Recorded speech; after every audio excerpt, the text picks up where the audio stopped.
The day a Khaleesi becomes a crone, the Dothraki say her life ends and begins again.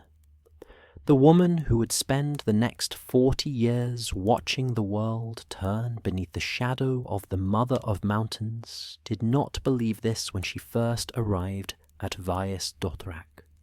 She believed her life had simply ended.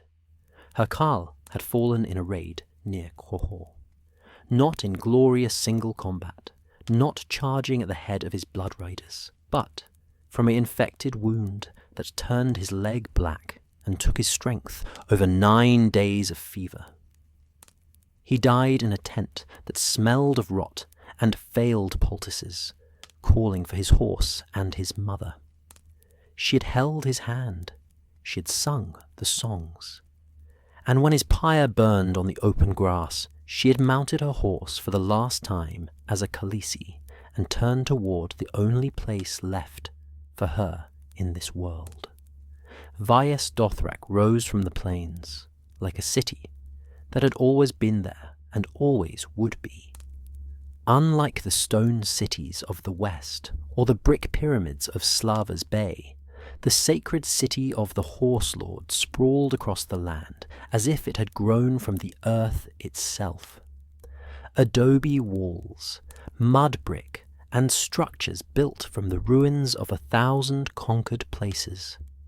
Monuments torn from distant kingdoms lined the God's Way. She had ridden that path once before, young and proud beside her khal, and the statues had seemed like trophies then. Now they looked like gravestones. The other widows came to meet her at the western gate, 9 of them draped in the faded colours of dead khalasars, their faces weathered by years of sun and prophecy. The eldest stepped forward. Her eyes were filmed with white, but she walked without hesitation. "You come to us unblooded," the old woman said.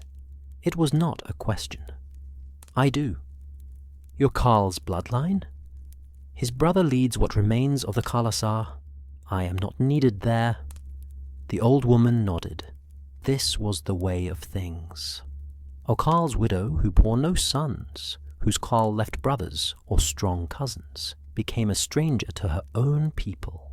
The new khal would have his own wives. The old wife became a ghost.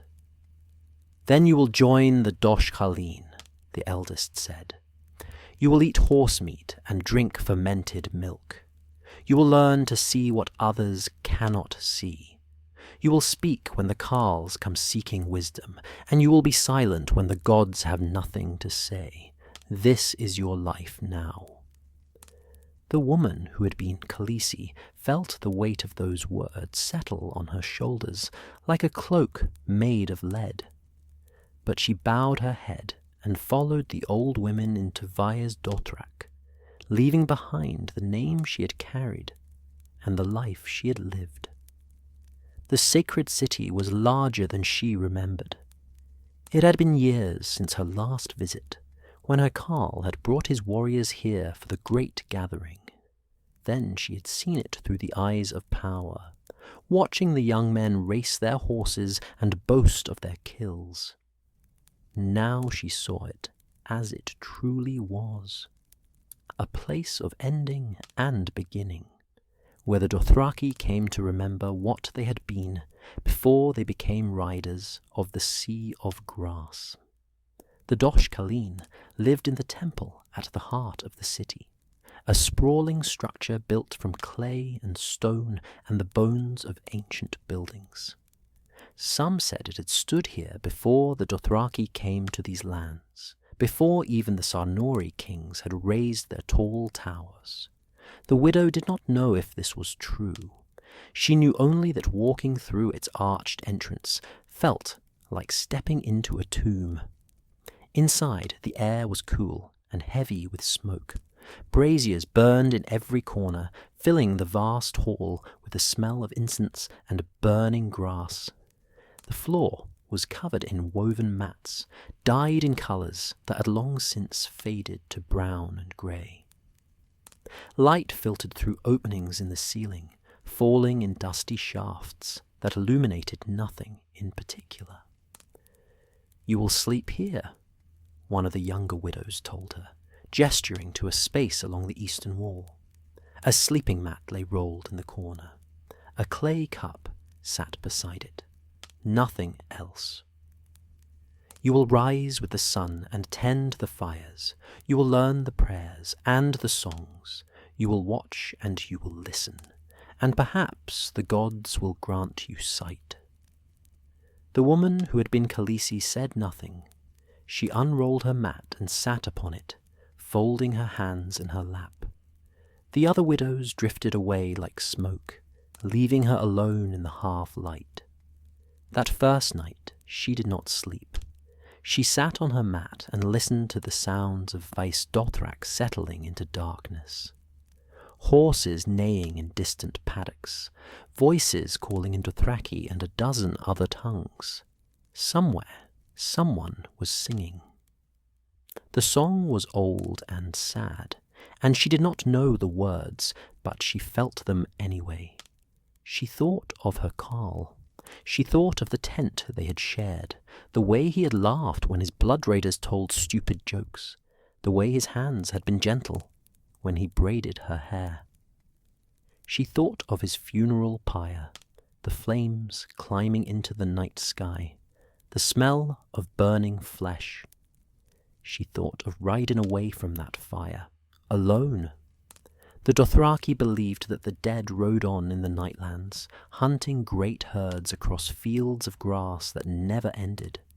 She hoped this was true. She hoped her khal was riding now, strong and whole, his leg no longer black with rot. But hoping changed nothing.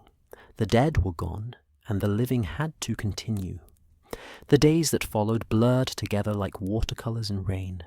She learned the rhythms of the Dosh Khaleen.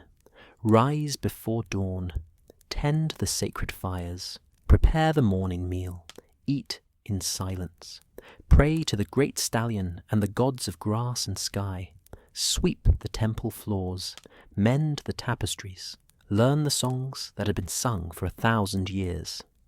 Listen when the older widows spoke of omens and prophecy and the patterns of fate. She learned that the Dosh Khaleen weren't simply old women waiting to die. They were the memory of the Dothraki people. They remembered the bloodlines of khals stretching back generations. They knew which families had feuded and which had allied. They could trace the rise and fall of khalasars across decades, watching the great wheel of Dothraki power turn and turn again. "We are the stillness at the centre," the eldest told her one evening as they sat by the brazier. "The riders come and go, the khalasars rise and fall, but we remain. We watch. We remember." "What good is remembering?" the woman who had been Khaleesi asked. "The past is dead. It cannot be changed." The eldest smiled, showing gaps where teeth had been. "The past is never dead. It lives in the choices men make today. A khal rides west because his father rode west and found glory. Another rides east because his uncle rode west and found death. They think they choose their own paths, but they walk roads laid down long before they were born." The widow considered this. She thought of her own khal, who had raided near Qohor because his father had raided near Qohor, because the cities of the west were rich, and the Dothraki had always taken what they wanted from the soft men who hid behind walls. Pattern upon pattern, choice upon choice, all of it leading to a tent that smelled of rot and a pyre on the open grass. Months passed, then a year. The widow's hair grew longer, and she learned to braid it in the style of the Dosh Khaleen, woven with red grass and small bones. She learned to read smoke and interpret dreams. She learned which prayers to speak when a khal came seeking blessing for a raid, and which warnings to give when the omens were poor. She learned to be silent when she had nothing useful to say, and she learned to watch. Vaes Dothrak was never empty. Khalasars came and went with the seasons, some staying for weeks, others for mere days. The khals would enter the city and leave their weapons at the gates, for this was sacred ground where no blood could be shed. They would bring their wives and their children, their finest horses and their most trusted riders. They would feast and trade and settle disputes and seek the wisdom of the Dosh Khaleen before riding out again to make war on the world. The widow watched them all. She learned to recognize the different types of khals, the young ones, burning with ambition, who came seeking blessing for their first great raids, the seasoned ones, scarred and cautious, who had learned that glory and death were close companions. The old ones, rare and revered, who had survived long enough to see their sons grow strong and their enemies grow weak. She learned to see which khalasars would endure and which would fracture. A khal who trusted his blood riders would live longer than one who ruled through fear. A khal who shared plunder fairly would keep his riders loyal. A khal who took too many risks would eventually take one too many. The patterns were always there, repeating endlessly like the seasons. Ambition, glory, overreach, fall. And then a new khal would rise to take the fallen one's place, and the wheel would turn again. Sometimes khalasars returned to Vaes Dothrak diminished, their numbers reduced by battle or disease or desertion. The Dosh Khaleen would gather to hear the news, which khals had fallen, which bloodlines had ended, which khalasars had been absorbed by stronger rivals. This was the way of the Dothraki. Only the strong survived, and even the strong eventually fell. But there were other patterns too, slower and harder to see. The widow noticed them over years, not months. The herds that came to graze near Vaes Dothrak seemed smaller each season. The grass in some places grew thin and pale, as if the earth itself was growing tired. Game became scarcer. Hunters had to ride farther to find meat. The great khalasar gatherings, which had once filled the sacred city to bursting, came less frequently. The other widows noticed too, though few spoke of it directly. But the widow heard them whispering when they thought she was asleep. Old prophecies, ancient warnings, the world changing in ways that could not be named. One night, the eldest called the widow to sit beside her at the brazier. The old woman's eyes were completely white now, blinded by cataracts, but she seemed to see more clearly than those with perfect sight.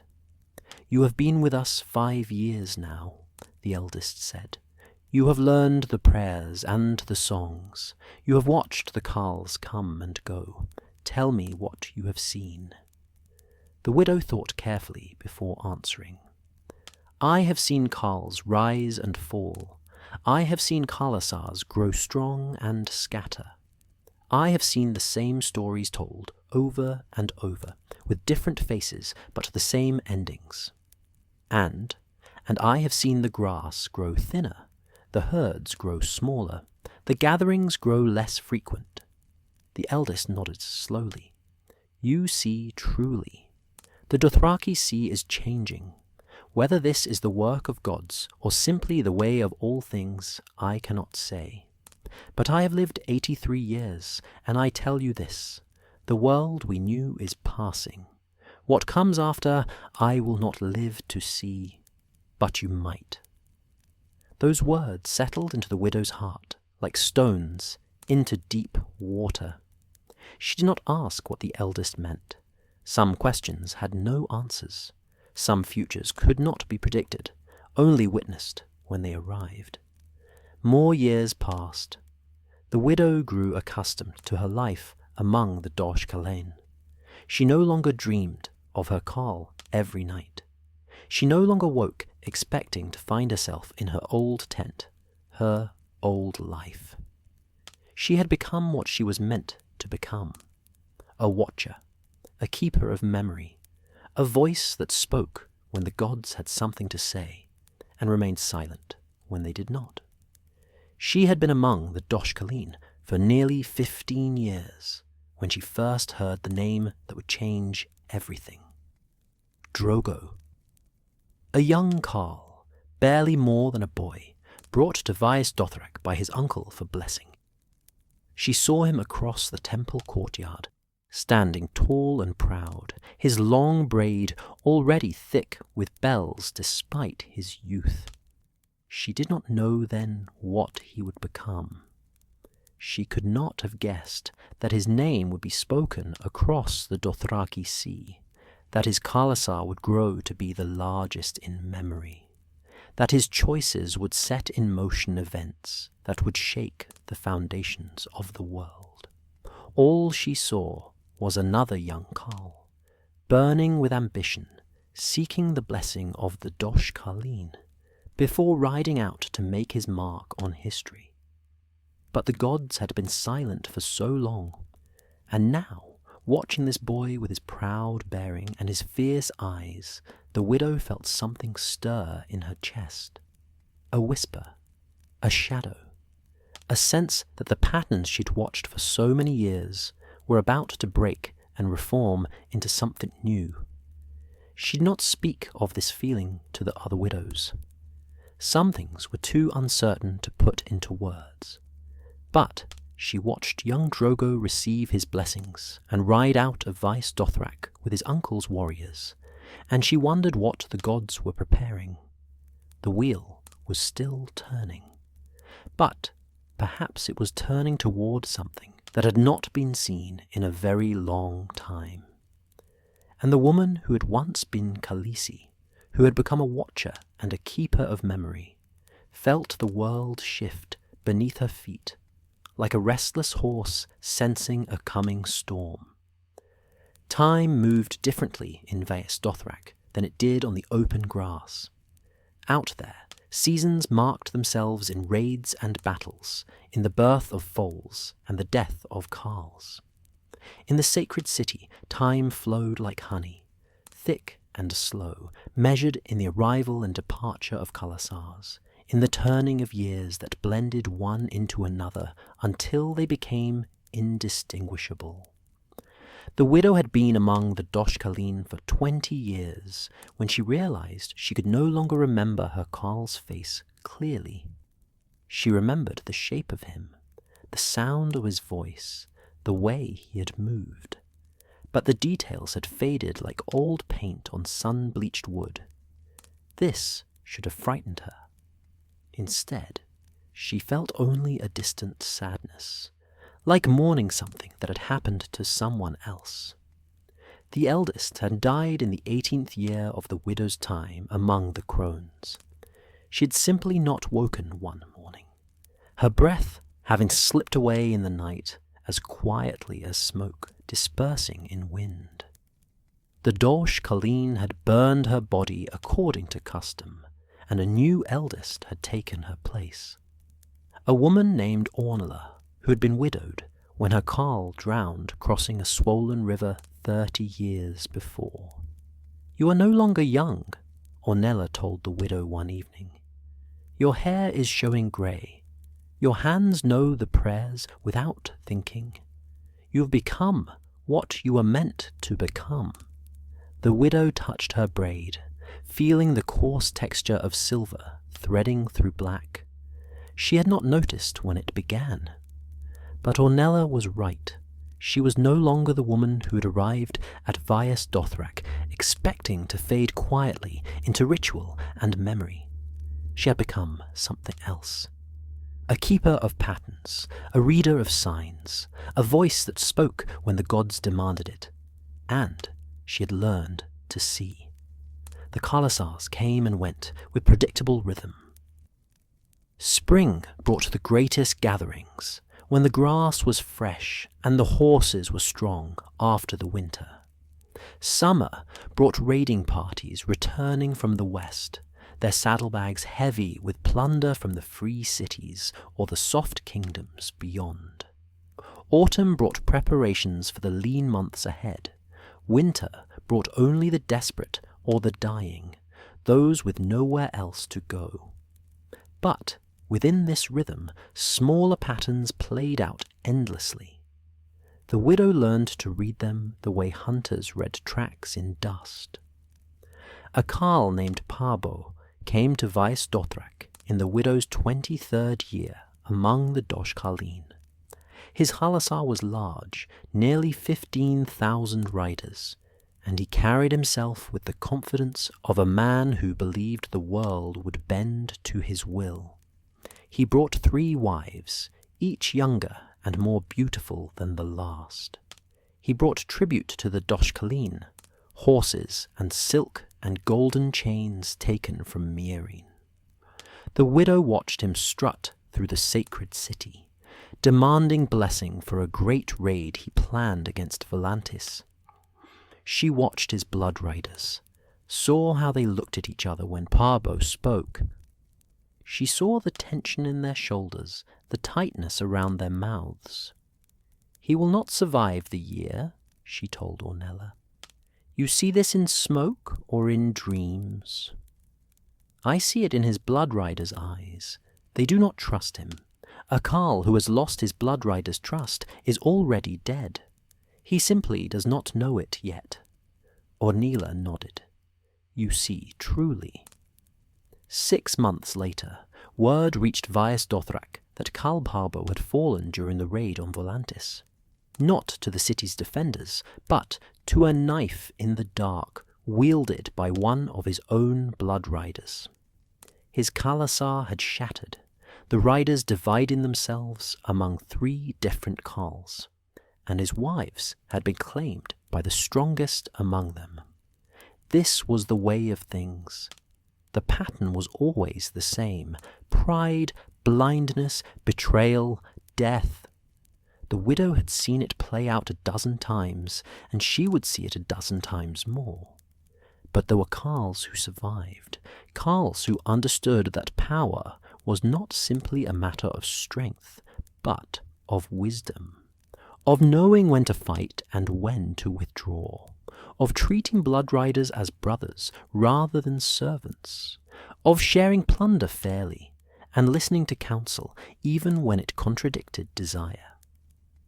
Khal Ogo came to Vaes Dothrak in the widow's 27th year. His khalasar was smaller than Barbo's had been, perhaps 8,000 riders, but they moved with a discipline unusual among the Dothraki. Ogo himself was a scarred man in his 40th year, missing 2 fingers on his left hand and walking with a slight limp from an old wound. He did not strut or boast. He came to the Dosh Khaleen with respect, offering tribute and seeking blessing not for glory, but for survival. "The grass grows thin in the eastern reaches," he told the assembled crones. "Game is scarce. My people need to find new grazing lands, but every direction I turn, I find another khal's territory. I seek your wisdom. Where should I lead my riders?" The widow saw how his blood riders stood behind him, relaxed and confident. She saw how his wives looked at him with genuine affection rather than fear. She saw how his riders waited patiently outside the temple, not demanding or restless, but simply present. "This one will live," she whispered to Ornella. "Perhaps," Ornella said, "if the gods favor him. But even the wisest khal can fall to bad fortune." The Dosh Khaleen gave Ogo their counsel, directing him toward lands in the south where the grass still grew thick and few khalasars rode. He thanked them, left generous tribute, and departed with his khalasar.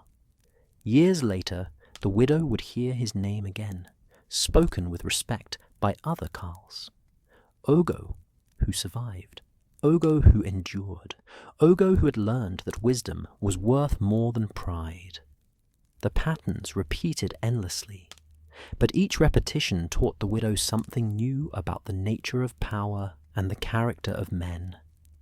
She learned that the loudest khals rarely lived longest, that the most ambitious often reached too far and grasped only death, that loyalty could not be demanded, only earned, that the Dothraki, for all their talk of strength and conquest, were subject to the same human weaknesses as the soft men they despised.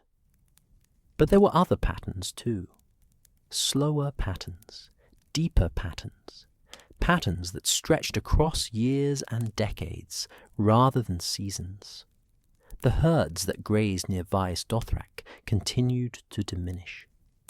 The widow had been among the Dosh Khaleen for 30 years, when she realized that the great gathering that had once come every spring now came only every second or third spring.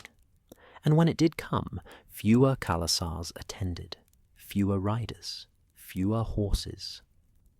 "The Dothraki Sea is shrinking," a younger widow named Cora said one evening. She had been among the Dosh Khaleen for only 5 years, but her eyes were sharp. "I remember when I was a girl, riding with my khal. The grass was everywhere, thick and green. Now large patches are brown and dead. The game flees to the edges. Even the rabbits are scarce." "The world changes," Ornella said, but her voice lacked conviction. "It has always changed. We endure." The widow said nothing, but she thought of the eldest who had died years before, who had warned that the world they knew was passing. At the time, the words had seemed abstract, more poetry than prophecy. Now they felt like simple observation of fact. The khalasars that came to Vaes Dothrak brought stories that confirmed what the widow could see with her own eyes. Hunting parties returning empty-handed, grazing lands that no longer supported the great herds. Khalasars raiding each other more frequently, fighting over territory that once would have been shared. The Dothraki Sea, which had always seemed infinite, was revealing its limits. And there were omens, small things, easy to dismiss individually, but unsettling in their accumulation.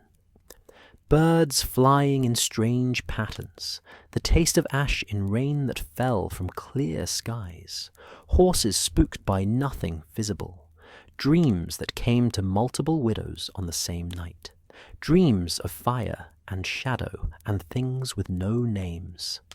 The Dosh Khaleen gathered more frequently to discuss these signs. Some believed they portended disaster. Others argued they meant nothing, that omens were only as meaningful as the interpretation placed upon them. The widow listened, but rarely spoke. She had learned that the gods revealed truth slowly, like dawn breaking over the grass. Rushing to conclusions served no purpose. She was in her 35th year among the Dosh Khaleen when Khal Drogo returned to Vaes Dothrak. She had not forgotten the boy she'd seen blessed all those years ago. But boys grew into men, and men changed. The Drogo who entered the sacred city was no longer a youth with bright eyes and untested confidence. He was a warrior in his prime, tall and powerful, his braid thick with bells that sang of victories. His khalasar numbered more than 40,000 riders, larger than any the widow had seen in her lifetime. The entire sacred city seemed to hold its breath when Drogo rode through the gates. This was power such as had not been seen in generations. The widow watched him from the temple steps, saw how he moved with absolute certainty, how his blood riders flanked him with unwavering loyalty, how even other khals stepped aside to let him pass. "He is the greatest of his age," Cora whispered, awe in her voice. "Perhaps," the widow said, "or perhaps he is simply the greatest we have seen yet." Drogo came to the Dosh Khaleen with proper respect, but there was no fear in him, no uncertainty. He brought tribute that made even Ornala's eyes widen. Horses beyond counting, silk from Karth, gold from Larza, slaves from the free cities, though he freed them at the gates as custom demanded, for no man could be property in Vaes Dothrak. "I seek no blessing," Drogo told the assembled crones, his voice deep and steady. "I have the favour of the Great Stallion. I come only to honour the Dosh Khaleen and to let my riders rest before we ride west again." This was unusual. Khals always sought blessing, even the proudest ones. But Drogo seemed to believe he needed no permission from gods or crones to do what he intended. The widow saw Ornella's expression tighten, saw the other widows exchange glances. There was arrogance here, the same arrogance that had killed Khal Barbo and 100 others. But there was also strength, real strength, not the false pride of men who pretended to be greater than they were. Drogo had earned his reputation. His victories weren't boasts, but facts. His khalasar was not held together by fear, but by genuine respect and carefully distributed plunder. "He will fall," Ornella said that evening when the widows gathered alone. "Such pride always falls." "Perhaps," the widow said, "but not soon, not easily." She was right. Drogo's khalasar stayed in Vaes Dothrak for 2 full moons, resting and trading and preparing for whatever campaign the Khal planned next. The widow watched him during this time, studying him the way she had studied every Khal who passed through the sacred city. She watched how he treated his blood riders with trust and honor, how he settled disputes among his riders with fairness and decisiveness, how he moved through the city, confident but not cruel, proud but not blind. This was a Khal who understood power, who knew that strength alone was not enough, who had learned the lessons that killed lesser men. But the widow also saw something else, something harder to name. Drogo was too successful. His khalasar was too large. His reputation was too great. In the Dothraki world, such success invited challenge, jealous rivals, ambitious blood raiders, the simple mathematics of pride and power that demanded someone eventually try to bring him down. When Drogo finally rode out of Vaes Dothrak, his khalasar flowed across the grass like a river of horses and men. The widow watched from the temple steps until they disappeared into the east, and she wondered what the gods had planned for him, glory or death, triumph or tragedy. With the Dothraki, it was always one or the other, and sometimes both. The years continued to turn. More khalasars came and went. More khals rose and fell. The patterns repeated with predictable rhythm, teaching the widow nothing new, because she had already learned all the lessons the Dothraki world had to offer. Pride killed, wisdom preserved, loyalty mattered, strength faded. The wheel turned endlessly, grinding men to dust beneath its weight. But the deeper patterns continued to trouble her. The grass grew thinner. The game grew scarcer. The great gatherings became rare events rather than annual occurrences. The Dothraki Sea, which had sustained the horse lords for generations beyond counting, was changing in ways that could not be ignored. The widow was in her 40th year among the Dosh Khaleen, when she realized something that chilled her despite the warmth of the brazier beside which she sat. The youngest Khals who came to Vaes Dothrak now had been born after she had arrived. An entire generation had passed. She had become what the eldest had been when the widow first arrived.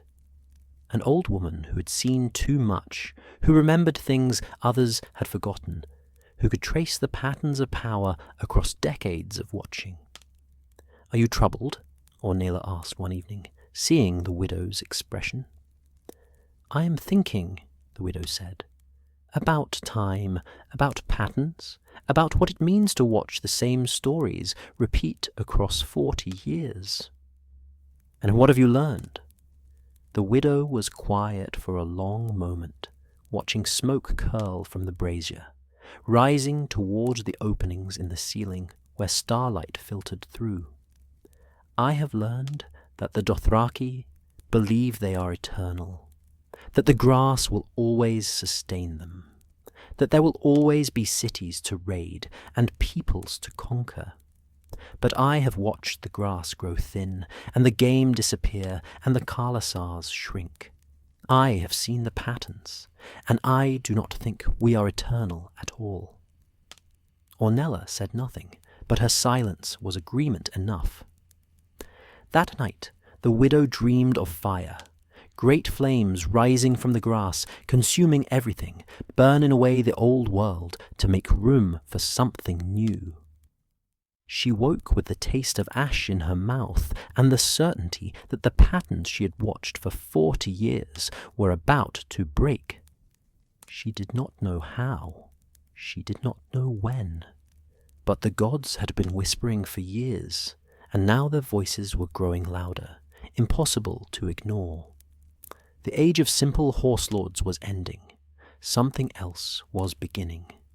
And she, who had watched and waited and learned for so long, would witness whatever came next.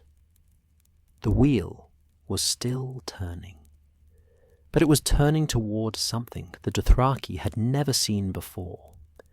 And the woman who had been Khaleesi, who had become a keeper of memory and a reader of signs, felt the world preparing itself for transformation.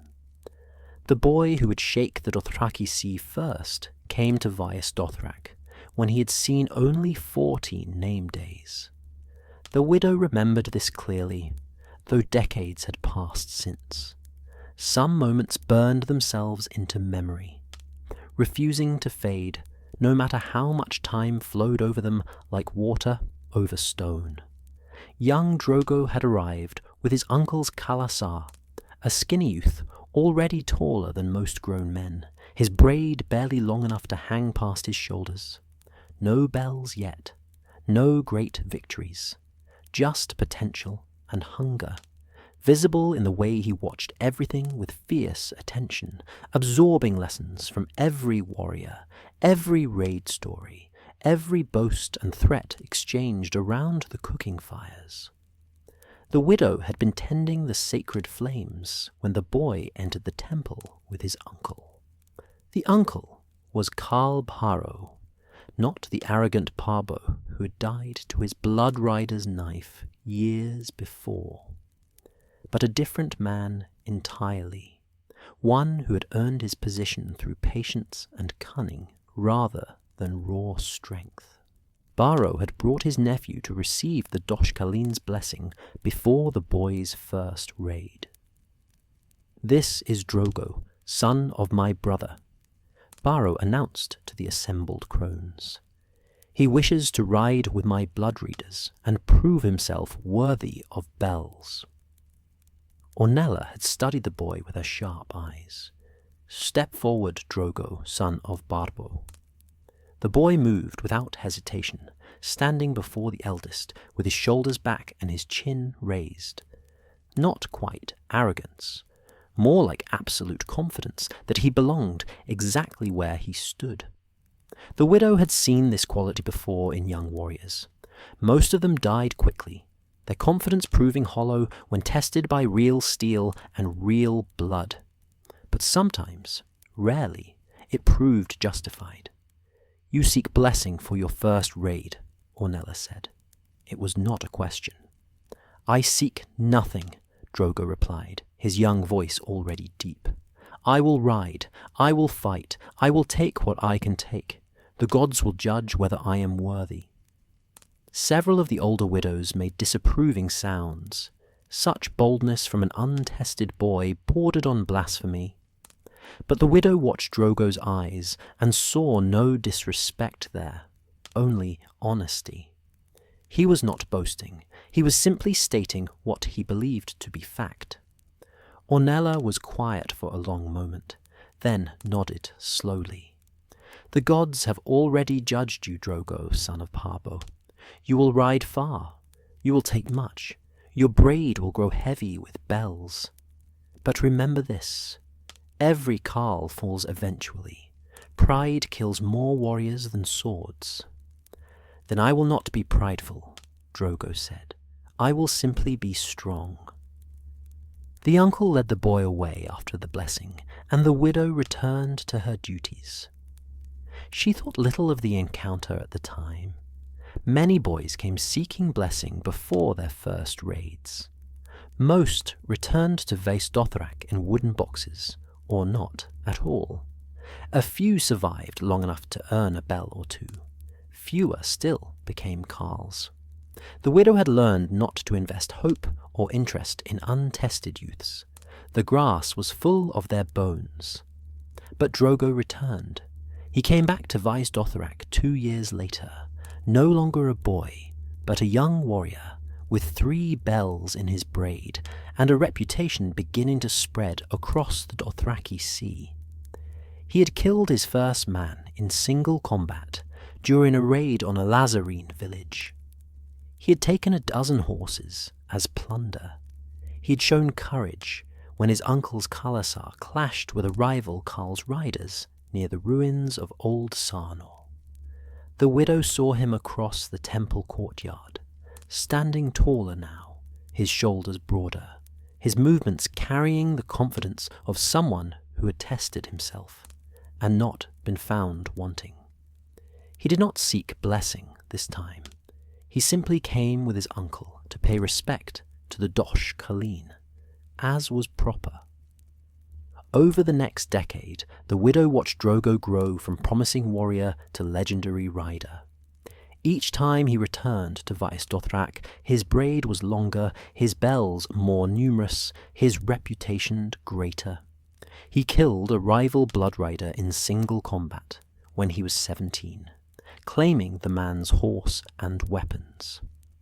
He led a successful raid against a Kohoric caravan when he was 19, bringing back more plunder than any other rider in his uncle's khalasar. He earned his first ko, a blood rider who swore eternal loyalty when he was 20. The pattern was familiar. The widow had seen young warriors rise before. But there was something different about Drogo. Most young khals burned hot and fast, their ambition consuming them before wisdom could temper their fire. Drogo seemed to understand instinctively what others learned too late, or never learned at all. He shared his plunder generously. He treated his ko with genuine respect. He listened to counsel even when it contradicted his desires. He fought when fighting was necessary and withdrew when fighting was foolish. "He has his uncle's cunning," Cora observed one evening, watching Drogo's khalasar make camp outside the sacred city. This was 5 years after the widow had first seen the boy. Drogo was 19 now, and his uncle's health was failing. Everyone knew what would come next. "He has more than cunning," the widow said. "He has judgment. That is rarer." When Khal Paro died the following winter, his khalasar did not fracture as so many did when a khal passed. The transition was smooth, almost gentle by Dothraki standards. Paro's blood riders proclaimed Drogo Khal without hesitation.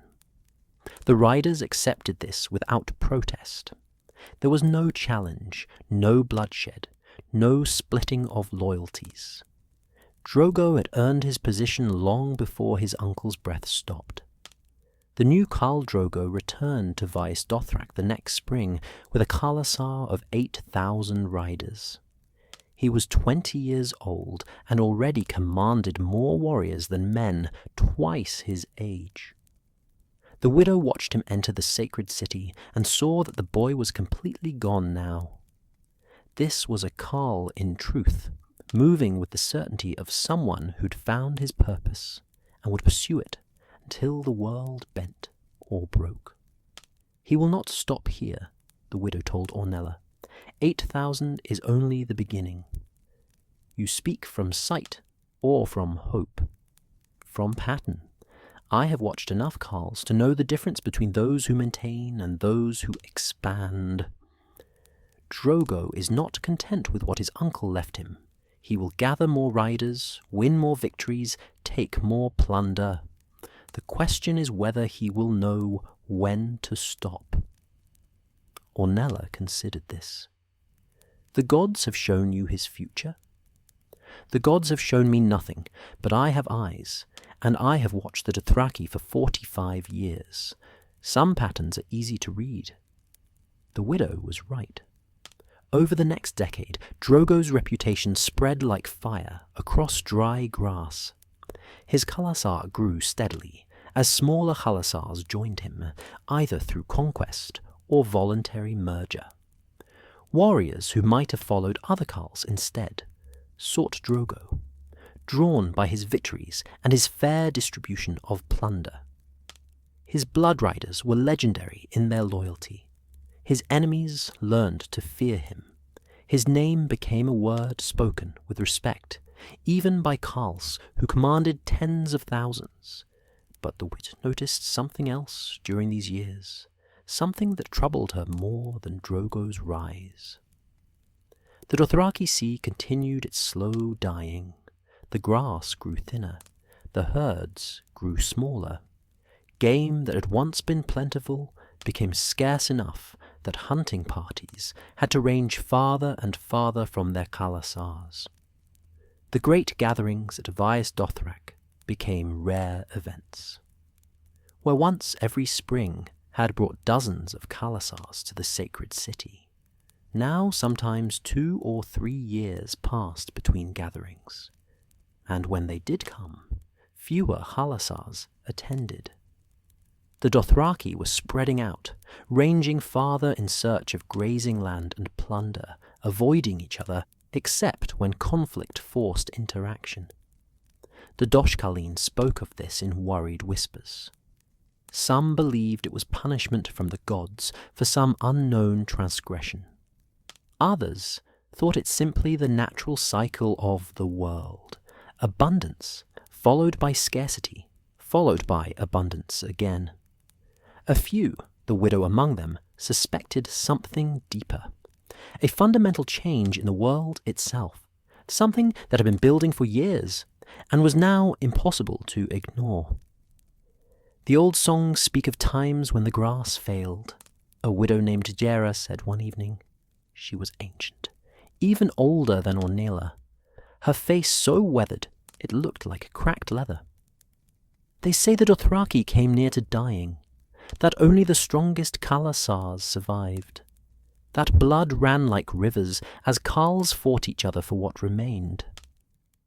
Those are children's stories, another widow scoffed, meant to frighten and teach lessons.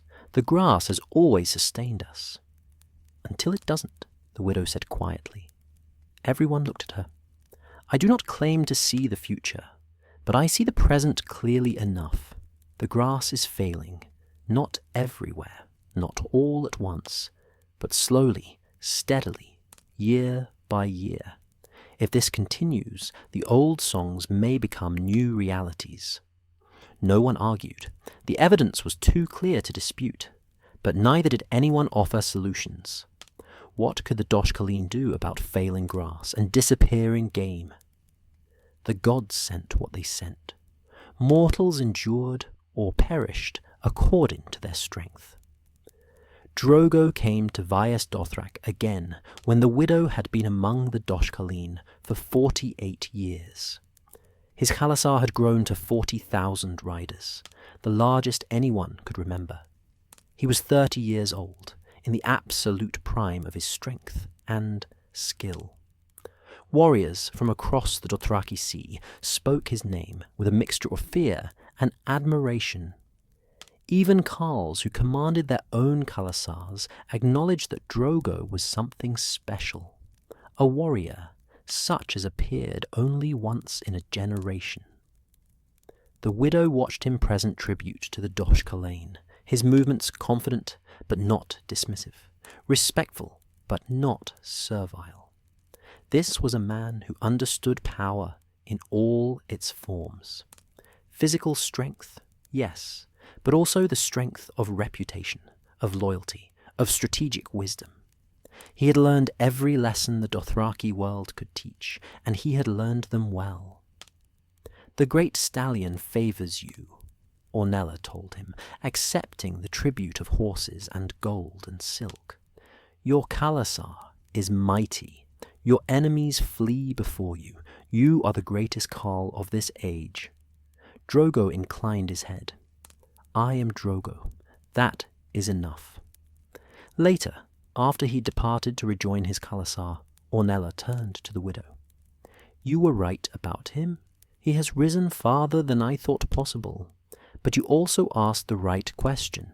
Will he know when to stop?"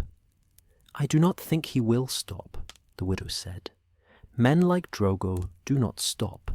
They ride until something stops them, death or defeat or disaster. But not choice, never choice. Then the gods will decide his fate, as they decide all fates." The widow said nothing, but she thought about patterns and pride and the inevitable fall that came to every khal eventually. Drogo had lasted longer than most. He had risen higher than any.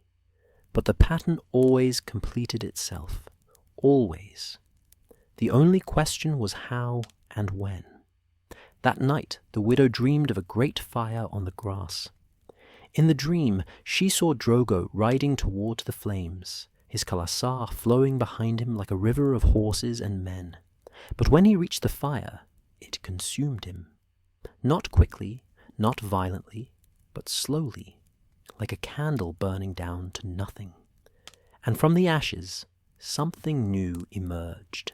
Something the widow could not quite see, shape constantly shifting, refusing to hold any form long enough to be recognized.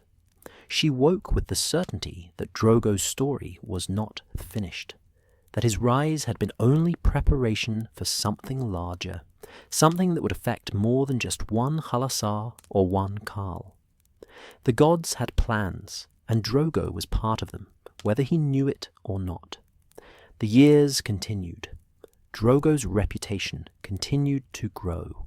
His khalasar remained strong, bound together by loyalty and well-distributed plunder. He raided successfully from Lhazar to the free cities, taking what he wanted and leaving destruction in his wake. The Dothraki way, the way it had always been. But the grass continued to fail. The game continued to disappear. The great gatherings continued to become rarer. And the widow, watching from her place among the Dosh Khaleen, saw the Dothraki world approaching some kind of threshold. Not an ending, exactly, but a transformation, a changing from what had been to what would be. Drogo was part of this change. The widow felt certain of it. He was too powerful, too successful, too perfectly positioned at the moment when the old patterns were breaking. The gods did not arrange such things by accident. They were preparing something, building toward something. And whatever it was, it would begin with Khal Drogo.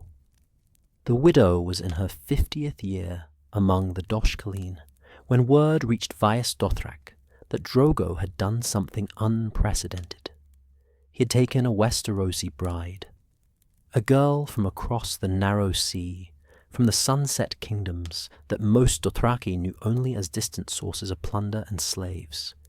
This was unusual, but not unheard of. Khals sometimes took foreign wives, usually as trophies or political tools. But this girl was different. She was Valyrian, or close enough. Silver hair, purple eyes, the blood of the dragon lords who had conquered Westeros 300 years before. And she came with dragon eggs, ancient stone things that no living person had ever seen hatch. The Dosh Khaleen gathered to discuss this news. Some thought it meaningless. Just another khal, taking another foreign wife who would be forgotten within a generation. Others saw omens and portents, though they could not agree on what those omens meant. The widow listened to the arguments and said nothing. But in her heart, she felt the patterns shifting, breaking, reforming into something new. Drogo had risen as high as any Dothraki could rise, and now he had bound himself to something outside the Dothraki world entirely. Something old, something powerful, something that carried the weight of history and prophecy. The wheel was turning faster now. The widow could feel it, could sense the momentum building toward some moment of transformation that she couldn't yet see clearly. But it was coming, soon, and when it arrived, everything would change. The world was preparing itself. And the woman who had watched for 50 years, who had learned to read patterns and signs, who had seen khals rise and fall across 5 decades, felt the gods drawing breath for whatever proclamation they intended to make. The age of simple horse lords was ending. Drogo, the greatest of them all, was about to become the instrument of that ending. And the widow would watch it happen, as she had watched everything else, bearing witness to history as it turned from one age to another. The news reached Vaes Dothrak in fragments, carried by traders and wandering riders who had witnessed the wedding or heard tales from those who had. Khal Drogo had taken a bride in Pentos, a Westerosi girl. A Targaryen princess, they said, though what that meant in practical terms was unclear. The Dragon Kings had fallen generations ago. Their line was broken, scattered, reduced to exiles begging for shelter in the free cities. But this girl had silver hair and purple eyes, the features of old Valyria that marked her as something other than common. And she came with 3 dragon eggs, petrified relics from an age when dragons had ruled the sky. The eggs were valuable as curiosities, as beautiful stones, but nothing more. Dragons had been dead for more than a century. Everyone knew this. The widow listened to these reports with the patience of someone who had learned to separate truth from embellishment. Traders exaggerated. Wandering riders told stories that grew with each retelling. But beneath the elaboration, certain facts remained consistent. Drogo had indeed taken a foreign bride. She was indeed Valyrian, or close to it. And she had indeed brought dragon eggs as part of her bride price. "It means nothing," Cora said, dismissing the whole affair with a wave of her weathered hand. "Drogo takes a pretty wife. So do many khals. She will give him sons, or she will not. The eggs are curiosities. Stone does not hatch." "Perhaps," the widow said, but she couldn't shake the feeling that this was important, that the gods were moving pieces on a board only they could see fully. Drogo was the greatest khal in living memory. This girl was the last remnant of a dynasty that had conquered Westeros with dragons and fire. Bringing them together seemed too deliberate to be mere chance. Ornella shared the widow's unease. "I dreamed of fire last night," she said quietly, so only the widow could hear. Great flames rising from the grass, consuming everything, and in the flames I saw a woman with silver hair standing untouched while the world burned around her. "Dreams are uncertain things," the widow replied. "They show us possibilities, not certainties." "True, but I have lived 74 years, and I have learned to trust certain dreams." This felt real, This felt like prophecy. The widow said nothing, but her own dreams had been troubled lately. Fire and shadow, horses screaming, the smell of burning flesh, and always, at the center of everything, a sense of transformation, of one age ending and another beginning. She did not understand what the gods were showing her, but she knew better than to dismiss such visions as meaningless. Months passed before Drogo brought his new bride to Vaes Dothrak. The khalasars' approach could be seen from leagues away, a massive flowing tide of horses and riders spreading across the grass like a dark flood. 40,000 warriors, perhaps more, the largest khalasar anyone had ever witnessed. The entire sacred city prepared for their arrival. This would be a gathering such as had not been seen in years. Other khalasars were already present or approaching, drawn by the knowledge that Drogo himself was coming. When the greatest khal moved, others took notice. Some came to pay respect. Others came to measure their strength against his, if only from a distance. A few came hoping to join his khalasar, to tie their fortunes to his rising star. The widow stood among the Dosh Khaleen on the temple steps when Drogo entered Vaes Dothrak. She had seen him ride through these gates before, but never like this, never with such presence, such undeniable power. He sat his horse like he had been born there, like the animal was an extension of his own body. His blood riders flanked him, their loyalty visible in every movement. And beside him rode a girl who looked impossibly young and impossibly pale. The widow's breath caught when she first saw Daenerys Targaryen clearly. The girl could not have been more than 14 or 15 name days. Small and slender, almost childlike, with silver gold hair that fell in a thick braid down her back. Her eyes were violet, strange and beautiful, marking her as other. She wore Dothraki clothing, but sat her horse with obvious unfamiliarity, her movements uncertain compared to the riders around her.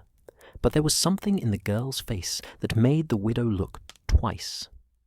Not strength exactly, not yet, but a kind of stubborn determination, a refusal to show fear even when fear was clearly present. This was someone who had learned to endure, who had survived things that should have broken her. The khalasar made camp outside the sacred city, spreading across the grass in every direction. The widow watched as Drogo's riders erected his tent, a massive pavilion that announced his status to everyone who saw it. The girl disappeared inside with her handmaidens. Drogo himself came to the temple to present tribute and pay respect to the Dosh Khaleen. "Your bride is young," Ornella observed after accepting gifts of horses and gold. It was not quite a criticism, but close. "She is Khaleesi," Drogo replied, as if that answered everything. Perhaps it did. Among the Dothraki, being chosen was enough. Age did not matter, only strength and survival. "Does she carry your son?" "Not yet, but she will." Drogo departed after the formal rituals were complete, leaving the Dosh Khaleen to discuss what they had seen. The widows gathered that evening around the brazier, their voices low and thoughtful.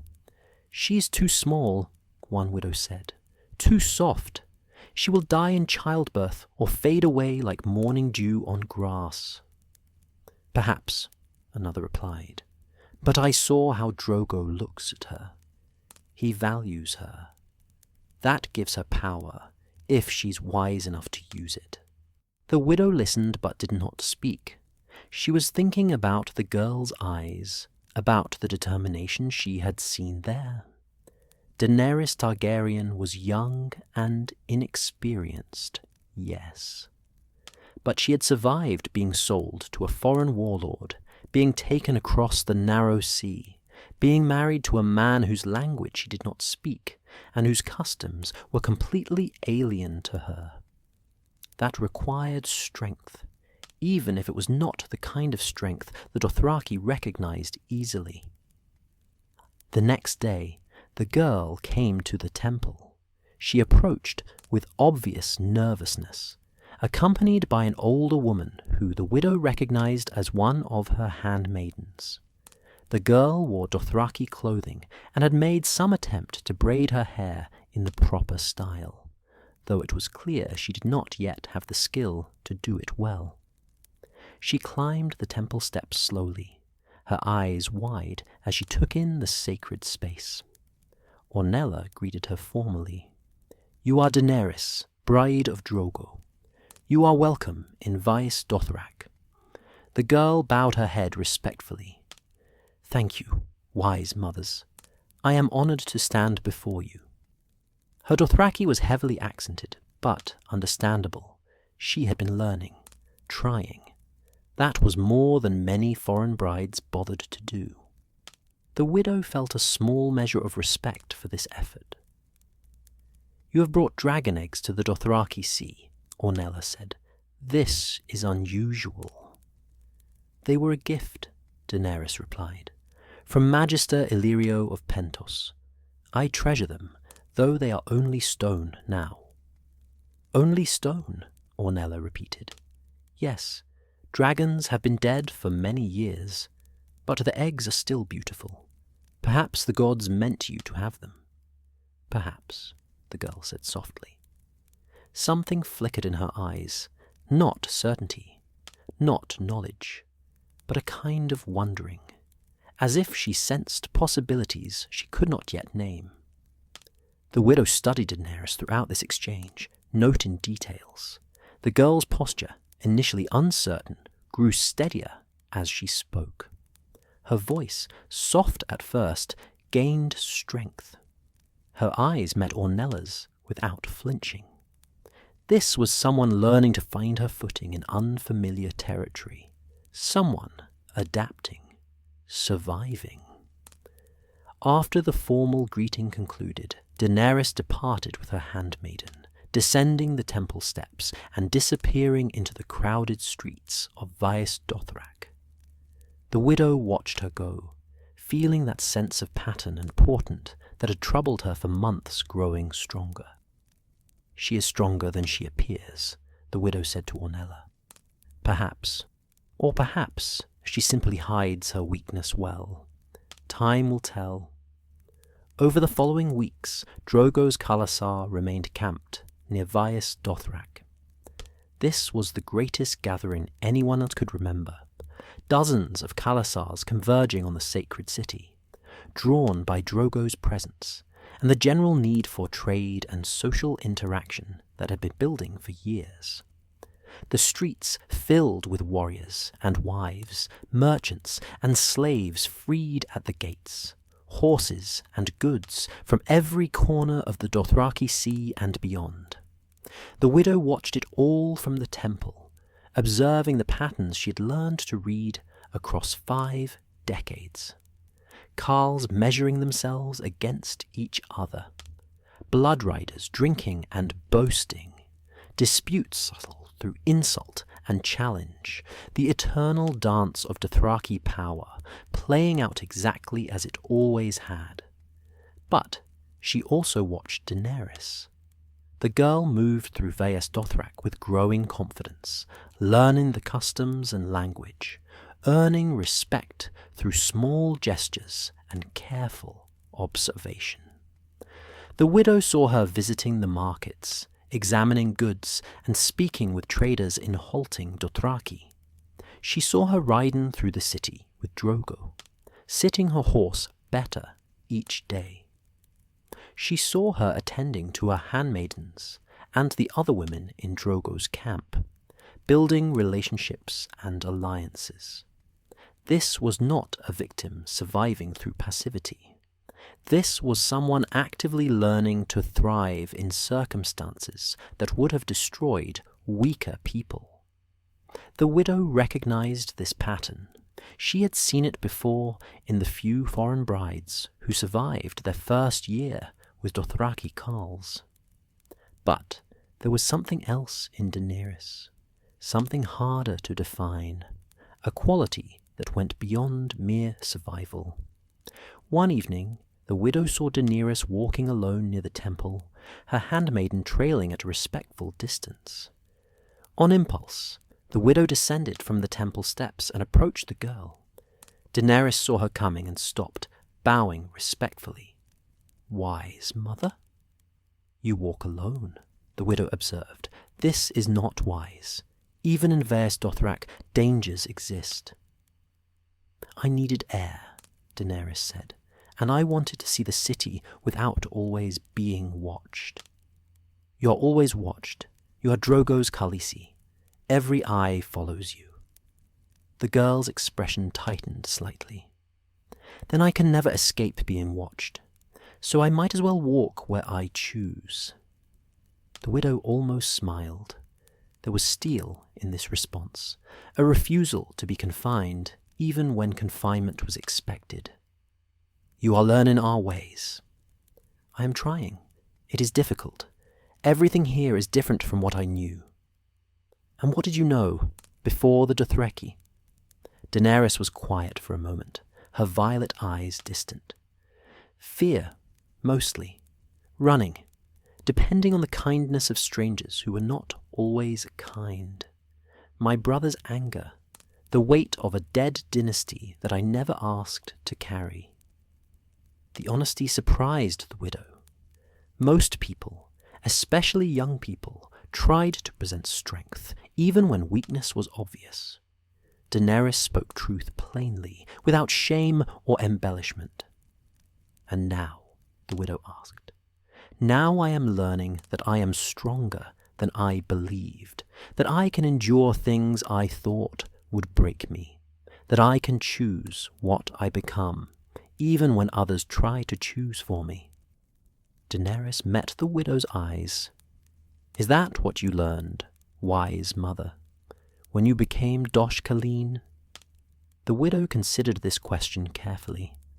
No one had ever asked her such a thing directly. "Yes," she said finally. "I learned that endings can become beginnings, that loss can teach strength, that watching and waiting have their own power. I hope to learn this too." They stood together in companionable silence, watching the sun set over Vaes Dothrak, painting the adobe walls and ancient monuments in shades of gold and crimson.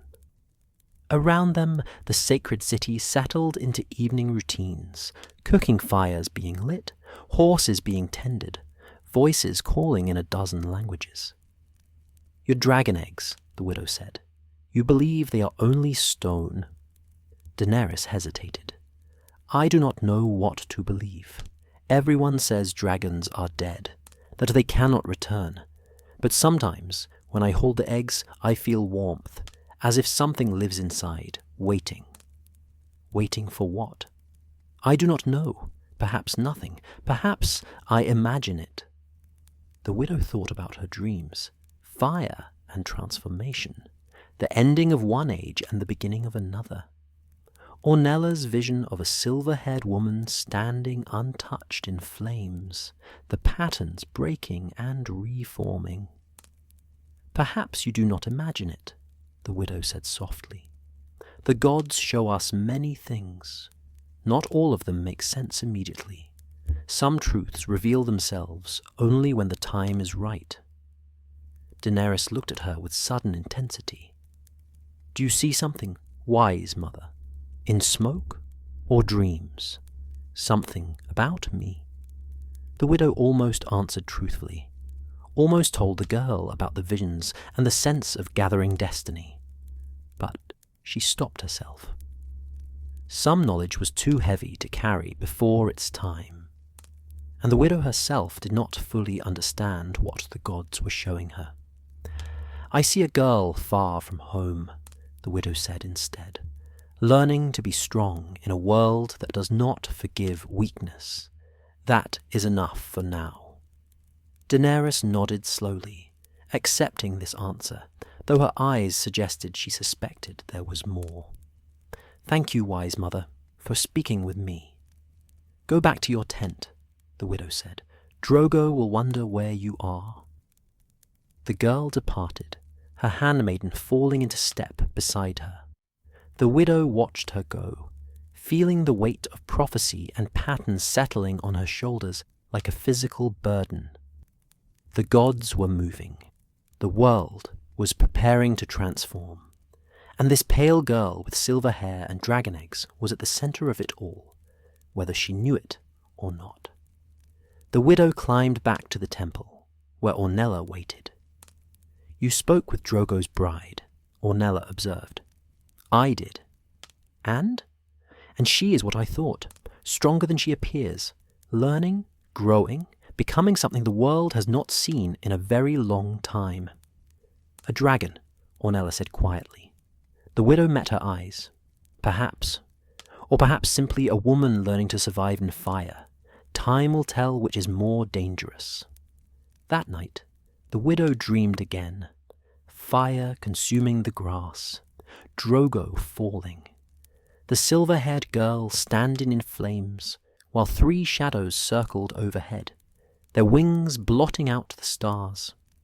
She woke with the certainty that everything was about to change, that the patterns she had watched for 50 years were breaking forever. The age of simple horse lords was ending, and Daenerys Targaryen, whether she knew it or not, was the flame that would burn the old world away. The news came to Vaes Dothrak like a slow poison, spreading through whispers and fragments, growing darker with each retelling. Khal Drogo was dying. The greatest khal of the age, the warrior who had never known defeat, was falling not to sword or arrow, but to infection. A wound gone bad. Rot spreading through his body. Fever consuming his strength. The widow heard the first rumors from traders who had passed near Drogo's khalasar on the eastern grass. She dismissed them at first. Khals were always rumored to be dying or dead, especially successful ones. Enemies spread such tales to weaken morale, to encourage defections, to create uncertainty that might be exploited. The Dothraki thrived on such manipulations. But the rumors persisted. More travelers arrived with the same story. Drogo had been wounded in a minor skirmish. Nothing serious. But the wound had festered. He refused to acknowledge his weakness, riding and fighting as always, until finally his body could no longer pretend strength it did not possess. He had collapsed. His blood riders had made camp. The khalasar waited while their khal fought a battle no warrior could win with steel. The Dosh Khaleen gathered to discuss this development. If Drogo died, his khalasar would fracture. 40,000 riders would divide among competing khals, blood riders would challenge each other for leadership, and the Dothraki Sea would run red with blood as men fought to claim pieces of what Drogo had built. This was the way of things. A khalasar was only as strong as its khal. When the khal fell, everything fell with him. "His blood riders are loyal," Cora said. "Perhaps they can hold the khalasar together long enough for a clear successor to emerge." "Drogo has no sons," another widow pointed out. "His bride is young. She carries a child, they say, but the child is not yet born. Without a son to follow him, the khalasar will shatter like dropped pottery." Ornella sat silent through these discussions, her eyes distant. The widow knew that look. The eldest was seeing something, receiving visions or prophecies that she could not yet put into words. The widow waited, patient as she had learned to be across 50 years of watching. Finally, Ornella spoke. "This death will not be like other deaths. Something is coming, something the world has not seen in generations. I feel it, the way animals feel storms before they arrive. "You have seen this in dreams?" the widow asked. "In dreams, and in smoke, and in the way the wind moves across the grass. The patterns are breaking. Drogo's fall is not an ending, it is a doorway." No one asked what lay beyond that doorway. The gods revealed truth in their own time, not when mortals demanded it. Days passed. The rumors grew more detailed, more certain. Drogo was indeed dying. His blood riders had sent riders to find a healer, any healer, someone who might save their khal. But infection was beyond the skill of most healers, and by the time help arrived, it was usually too late. The Dothraki accepted this. Warriors died, khals died, the strong survived, and the weak perished. This was the nature of the world. But then came word of something unexpected. Drogo's silver-haired bride had intervened. She had found a healer, a woman from the Lazarene, one of the sheep people the Dothraki raided and despised. Against all wisdom, against the counsel of Drogo's blood riders, the Khaleesi had insisted this woman be allowed to treat the khal. The widow felt a chill when she heard this. Foreign healers using foreign medicine on a dying khal. This would not end well. Either the healer would fail and likely be killed for her failure, or she would succeed and create resentment among warriors who believed Dothraki strength should not depend on the mercy of conquered peoples. Either way, chaos beckoned. More days passed. The widow found herself walking to the edge of Vaes Dothrak each morning, looking out across the grass toward where Drogo's khalasars supposedly camped. She saw nothing. The grass stretched endlessly in all directions, empty and quiet. But she felt something building, pressure accumulating like thunderheads before a storm. Then came the news that Khal Drogo was dead. The word arrived with a small group of riders who had fled the khalasar when everything fell apart. They came to Vaes Dothrak, exhausted and frightened, their horses lathered with sweat, their faces bearing the expressions of men who had witnessed something that defied understanding. The Dosh Khaleen summoned them to the temple. The widow stood among the other crones, listening as the riders stammered out their story. Drogo had died, yes, but not before something terrible happened. The Lazarene healer had tried to save him with blood magic, forbidden sorcery that the Dothraki feared and hated. The magic had failed, or perhaps succeeded in ways no one intended. Drogo's body lived, but his mind was gone, reduced to a shell that breathed but did not think, did not speak, did not recognize anyone. The Khaleesi had made a choice then. She had mercy-killed her own husband, smothered him with a pillow, ending what remained of the greatest khal the Dothraki had ever known. This alone would have been shocking enough. A foreign bride killing her khal, even out of mercy, violated every custom and expectation. But what happened next defied all understanding. The riders' voices shook as they continued. The Khaleesi had built a funeral pyre. She had placed Drogo's body upon it, along with the Lazarene healer who had failed to save him.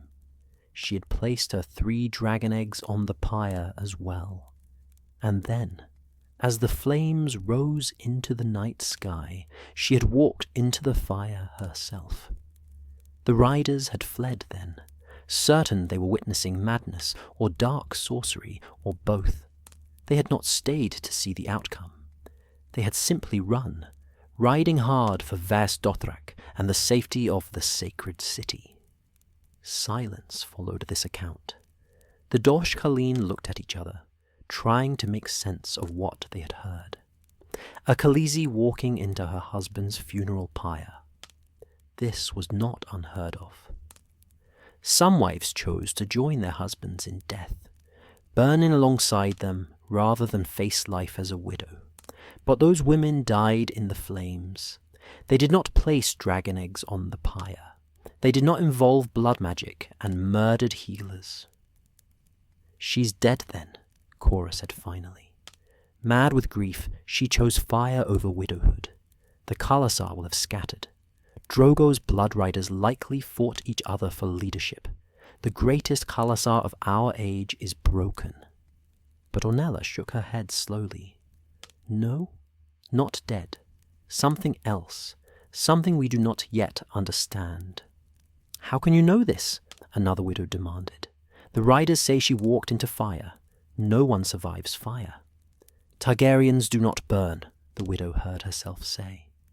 The words came unbidden, drawn from half-remembered knowledge. Or so the songs claim. Dragon blood protects them from flame. "Songs are not truth," Cora scoffed. "Songs are stories told to entertain children. Fire burns flesh. This is fact. Dragon blood or no dragon blood." The widow said nothing more, but her mind raced. She thought of Daenerys, of the strength she had sensed in the girl, of the determination and stubborn will to survive. She thought of the dragon eggs, of how Daenerys had said she felt warmth in them, as if something waited inside. She thought of her own dreams, of fire and transformation, of the silver-haired woman standing untouched while the world burned. "We need more information," Ornella said. "These riders fled before the pyre finished burning. We do not know what happened after. Send word across the Dothraki Sea. Find others who witnessed this event. Bring them here to tell us what they saw." The riders were dismissed. The Dosh Khaleen dispersed to their various duties, but the widow could see the uncertainty in their faces. Drogo's death should have been straightforward. A great khal fallen, his khalasar broken, his legacy scattered across the grass. This was pattern, this was expected. But fire and blood magic and a bride walking into flames transformed the familiar into something strange and threatening. The widow could not sleep that night.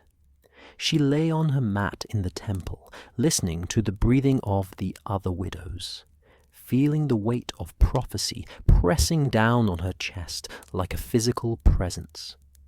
The gods were speaking, the world was changing, and she, who had watched for 50 years without intervening, could only witness and wait. Days passed with agonizing slowness. More travelers arrived at Vaes Dothrak, each bringing fragments of the story.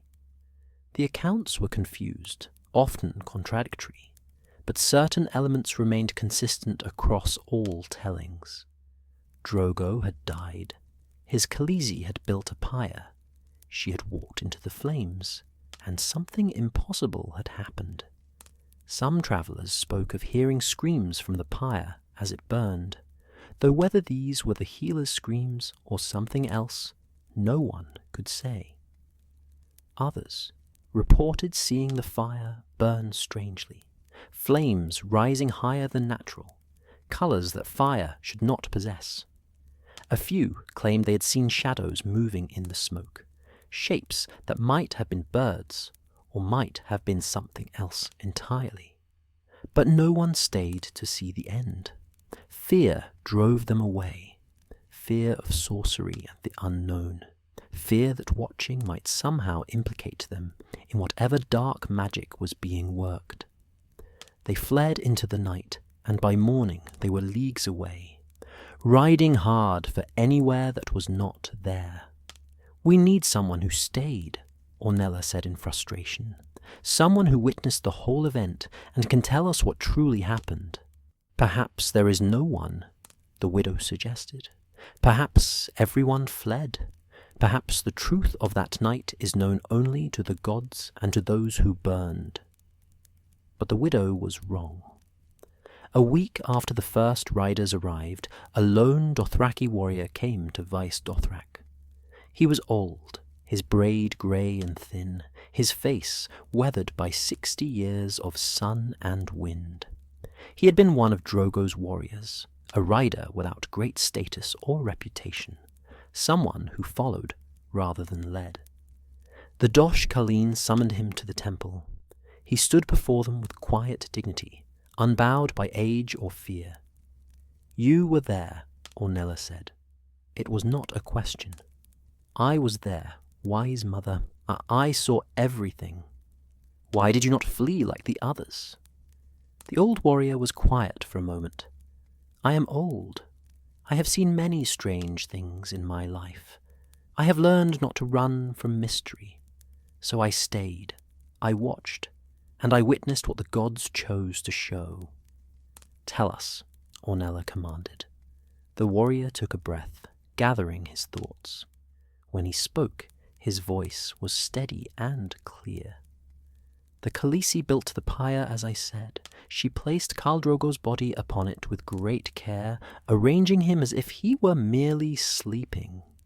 She placed the Lazarene healer beside him, though the woman was already dead, her throat cut. And she placed 3 dragon eggs among the wood, ancient stone things that glittered in the firelight. Then she spoke words I did not understand, not Dothraki, not any language I knew. Her voice was strange, musical, and terrible at once. And she walked into the fire." He paused, and the widow saw his hands trembling slightly. "The fire grew. It burned hotter than any fire I have seen. The heat drove everyone back.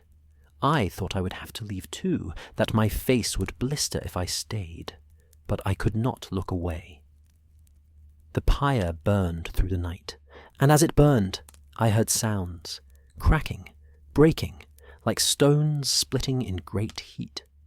And then, as dawn approached, I heard something else. Crying. Not human crying. Something sharper, stranger. When the sun rose and the fire finally died, the Khaleesi emerged from the ashes. Absolute silence filled the temple. Every widow stared at the old warrior, waiting. "She was alive?" Ornella asked, though her voice suggested she already knew the answer. She was alive. Unburned, her clothing was gone, consumed by the flames, but her skin was perfect, not a mark on her, and in her arms she carried 3 dragons, small things, no larger than cats, but dragons nonetheless, living, breathing, real. The widow felt the world tilt beneath her. Dragons. After more than a century, after everyone had accepted they were gone forever, extinct like the Sarnori kings and the cities they built, dragons had returned to the world. "You are certain?" another widow demanded. "You saw dragons, not lizards or fever dreams or tricks of smoke and light?" "I saw dragons," the old warrior said firmly. "I watched them take their first breaths. I heard them cry. I saw them climb onto the Khaleesi's shoulders and arms. There is no doubt in my mind. Dragons live again." The old warrior's testimony changed everything and nothing. The Dosh Khaleen debated his words for days, arguing about what they meant, whether they could be trusted, whether dragons truly lived again, or whether the old man had been deceived by grief and distance and the uncertain light of dawn. But beneath the arguments, the widow sensed a deeper truth settling into the hearts of the wise women. The world had changed. Whether anyone wanted to believe it or not, something fundamental had shifted. Ornella sent riders across the Dothraki Sea seeking confirmation. The widow knew what they would find. More witnesses, more stories, all telling variations of the same impossible truth. Daenerys Targaryen had walked into fire and emerged unburned. Dragons lived again. The age everyone thought was dead and buried had somehow clawed its way back into the world. The widow walked to the edge of Vaes Dothrak and stared out across the grass. Somewhere out there, beyond the horizon, a girl she had spoken to only once was doing something the widow could not fully comprehend. Mothering dragons, leading whatever remained of Drogo's khalasar. Walking a path no one had walked in more than 100 years. "You are troubled," a voice said behind her. The widow turned to find Jera, the ancient crone who remembered the old songs, standing with her weight on a walking stick carved from a weathered wood. "I am thinking," the widow replied, "about dragons. About patterns. I have watched the Dothraki for 50 years. I know how khals rise and fall. I know how khalasars form and fracture. I know the rhythms of this world, but this breaks every pattern I have learned." Jera nodded slowly. The old songs speak of times like this, times when the world turns from one age to another. The transition is never smooth, never predictable. The old ways die hard, and the new ways are born in fire and blood. What do the songs say happens during these times? They say the wise learn to adapt, and the foolish cling to what was, and perish still clutching it. They say the gods favor the bold, but destroy the reckless. They say nothing is certain except that certainty itself becomes impossible. The widow considered this. "You believe the dragon girl will survive whatever comes next?"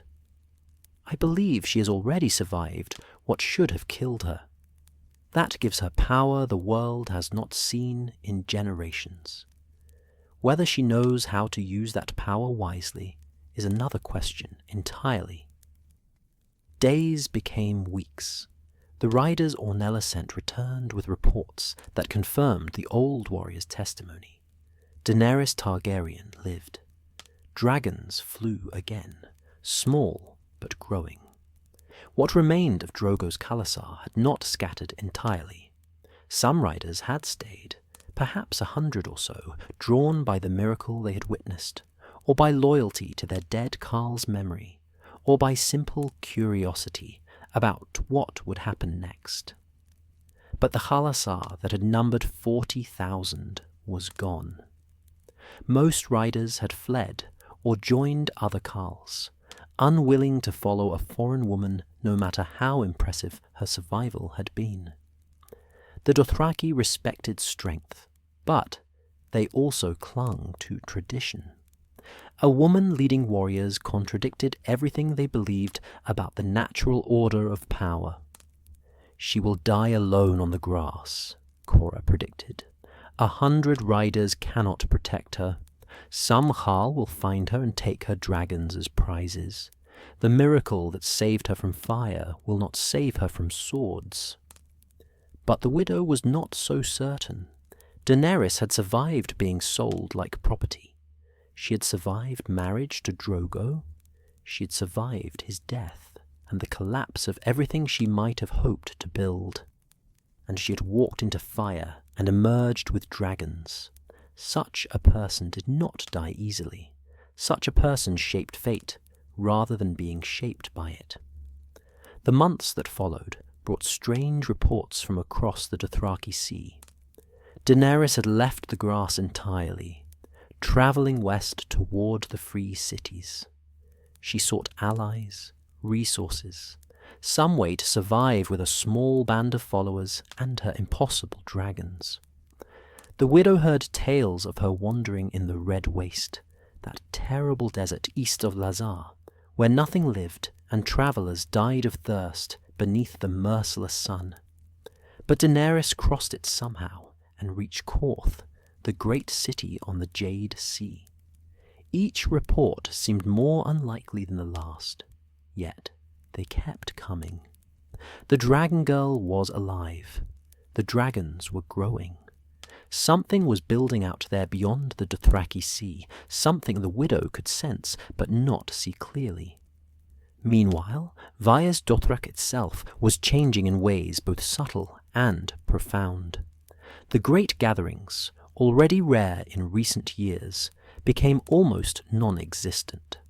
Sometimes an entire year passed without a single khalasar arriving at the sacred city. The Dosh Khaleen went about their rituals and prayers, tending fires and speaking prophecies to empty halls. The few khalasars that did come were smaller than they had been, diminished by losses that no one could quite explain. "The grass continues to fail," Ornella said one evening, her voice heavy with resignation. "The herds cannot sustain the numbers they once did. The khalasars range farther, seeking grazing land and game, and in doing so they avoid each other. The Dothraki Sea is emptying." "Is this the god's judgment?" a younger widow asked. "Punishment for some transgression? Perhaps, or perhaps it is simply the way of the world.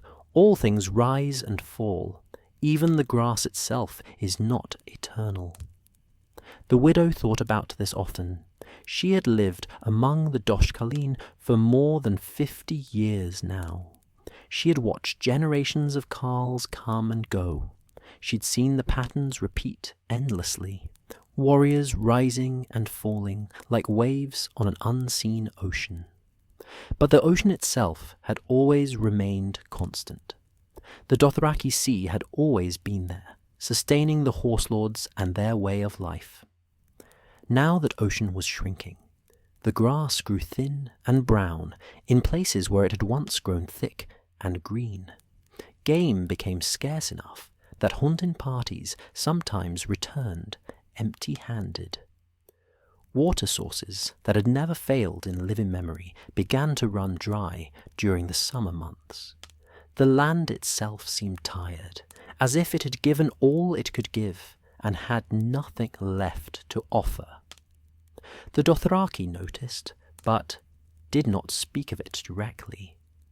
To acknowledge the failing of the grass was to acknowledge that their entire way of life might be unsustainable. So they raided more aggressively, taking what they needed from cities and settlements. They fought each other more frequently, competing for shrinking resources, and they avoided Vaes Dothrak, that sacred place that reminded them of what they were losing. The widow watched all this from her position among the Dosh Khaleen, and felt the weight of prophecy and history pressing down on her aging shoulders.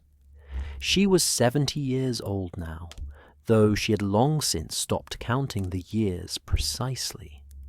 Her hair was completely grey, her hands were knotted with the aches of age, her eyes, once sharp, now struggled to see details at distance, but her mind remained clear. And what she saw, both with her eyes and with the deeper sight the gods sometimes granted, troubled her more with each passing season. The Dothraki were dying, not quickly, not dramatically, but slowly, inevitably, like a fire burning low when no one tends it.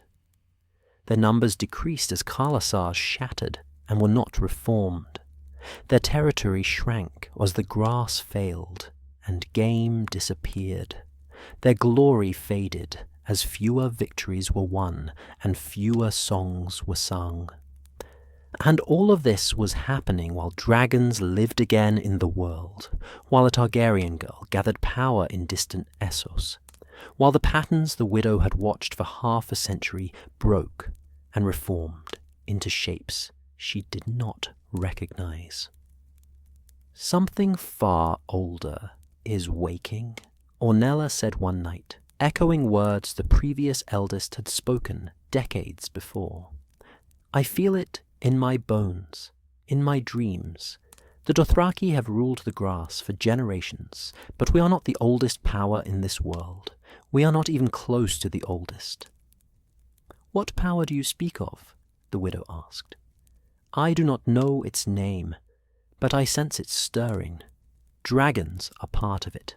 Fire and blood and ancient magic that the Meisters of Westeros claim does not exist.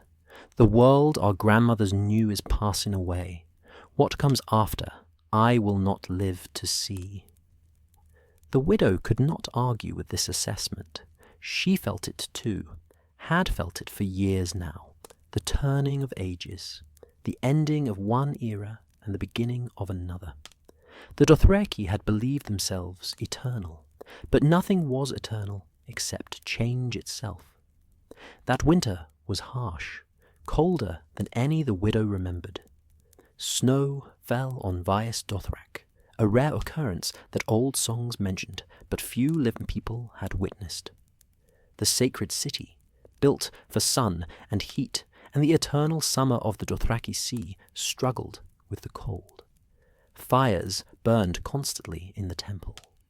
The Dosh Khaleen wrapped themselves in furs and huddled close to braziers, their breath misting in the frigid air. Only 3 khalasars came that year, small ones, no more than a few thousand riders each. They stayed briefly, trading and resting, then departed quickly, as if afraid to linger in a place that felt increasingly like a tomb for a dying way of life. Spring came eventually, but it brought little relief. The grass that emerged was thin and pale. The herds that should have grown fat during the warm months remained scrawny and weak. Foals were born small, and many died before they could be weaned. The Dothraki, who measured wealth in horses, watched their wealth diminish with each passing season. The widow was 73 when word reached Vaes Dothrak that Daenerys Targaryen had conquered Astapor and freed the unsullied slave warriors. The report seemed fantastical. A girl barely 20 years old, leading an army of eunuch soldiers, toppling one of the great slave cities of Slava's Bay. But the reports persisted, and more details emerged. She had traded one of her dragons for an army, then reclaimed the dragon and turned the Unsullied against their former masters. Astapor burned, its slave markets were destroyed, its ruling class was overthrown. The Dosh Khaleen debated what this meant. Some saw it as madness, a girl playing at war who would soon meet the fate of all those who overreach. Others recognized it as the beginning of something larger, a pattern of conquest that would not stop with a single city. "She's becoming what her ancestors were," the widow said quietly. "A conqueror, a breaker of cities, a force that reshapes the world according to her will." "The Targaryens are gone," Cora insisted. "Their dynasty ended. One girl with 3 dragons cannot rebuild what was lost." "Perhaps not," the widow replied. "But she can certainly try, and in the trying she will change everything around her, whether she succeeds or fails." More news arrived over the following months. Yunkai had fallen or submitted, depending on which report one believed. Meereen was under siege. Daenerys commanded not just Unsullied now, but also sellsword companies and freedmen who followed her out of genuine loyalty or hope for a better future. Her dragons were growing, no longer the size of cats, but larger, more dangerous, more real. The widow thought often of the pale girl she'd spoken to briefly in Vaes Dothrak, the young bride who had seemed fragile and uncertain. That girl was gone. In her place was someone the world had not seen in centuries. A dragon lord, a breaker of chains, a woman who bent the world to her will through fire and blood and unwavering determination, and the Dothraki, who had once been the terror of Essos, who had raided and conquered and taken what they wanted, were fading into irrelevance on their failing grass. The irony did not escape the widow. The greatest khal in living memory had died, and his widow had transformed herself into something far more powerful than any khal could ever be, Drogo had commanded 40,000 riders, but Daenerys commanded dragons and armies, and the loyalty of people who chose to follow her, rather than being bound by tradition and fear. The patterns had broken completely now. The widow could see this clearly. The old ways, the ways she had watched and learned for more than 50 years, no longer applied. A new age had begun, and the Dothraki were not part of it. They were relics of a time passing into memory, horse lords whose moment in history was ending. Ornella died in the widow's 74th year. The eldest simply closed her eyes one night, and did not open them again. The Dosh Khaleen burned her body according to custom, and chose a new eldest from among the surviving crones. But the number of widows was decreasing. Fewer khals meant fewer widows, and those who remained were aging without replacement. The widow walked through the nearly empty halls of the temple, and felt like she was haunting her own tomb. Vaes Dothrak had become a ghost city, maintained by ghosts who remembered a world that no longer existed. But somewhere to the west, beyond the Dothraki Sea, beyond the cities of Slava's Bay, a woman with silver hair and 3 dragons was building something new. Something the widow would never fully understand. Something that would outlive the Dothraki and their fading glory. The wheel had turned. The age had changed. And the woman who'd watched for so long could only bear witness to the ending and the beginning, knowing that her own story, like the story of the Dothraki themselves, was drawing to its inevitable close. The grass grew thinner, the omens multiplied, and in her bones the widow knew that something far older than the horse lords had awakened, and would not be denied.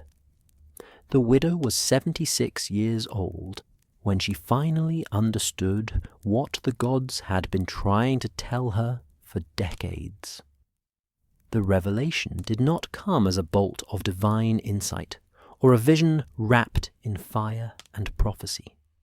It came quietly, on an ordinary morning, as she sat on the temple steps watching the sun rise over a Vaes Dothrak that felt more empty with each passing year.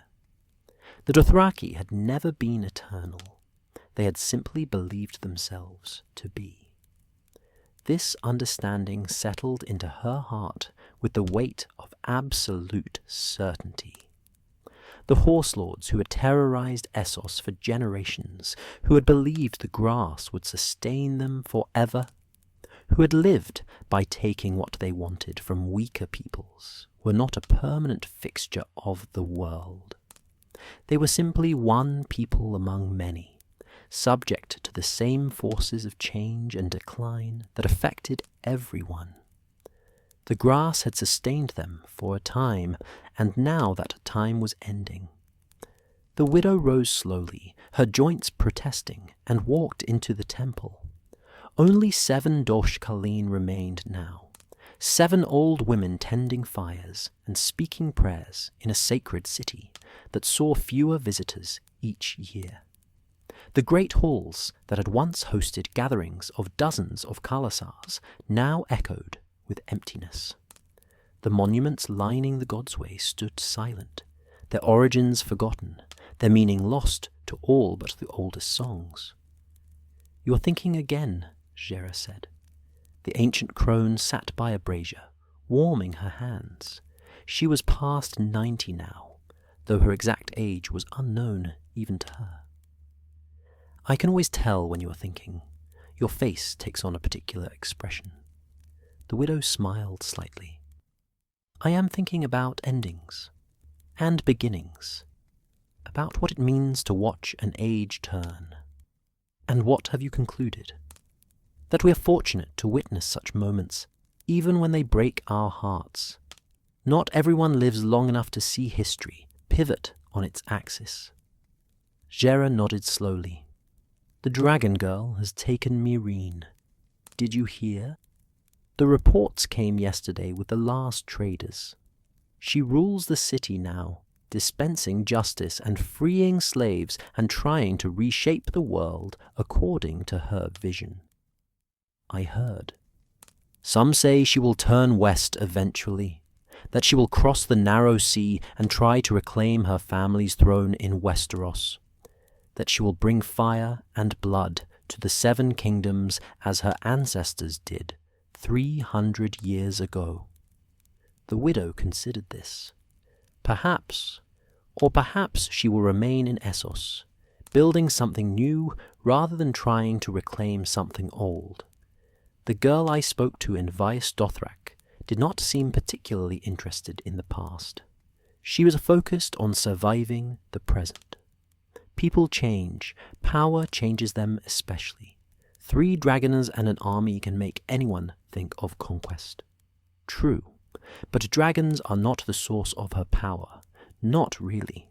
The source is her willingness to survive, to adapt, to become whatever she needs to become. The dragons are simply tools, weapons. The real power is in her. The widow paused. Drogo had power too, perhaps even more in some ways. But his power was limited by tradition, by the Dothraki way of life, by the assumption that the grass would always sustain his people. He could not imagine a world that worked differently. She can. That makes her more dangerous than any khal could ever be. They sat in companionable silence for a time, 2 old women who had outlived most of their generation, watching the light filter through openings in the temple ceiling. The widow thought about Drogo, dead these many years, his great khalasar scattered like dust in wind. She thought about Daenerys, alive and powerful, and reshaping Slavers Bay according to her will. She thought about the patterns that had once seemed so clear and permanent, now broken beyond recognition. I had another dream last night, Jera said quietly.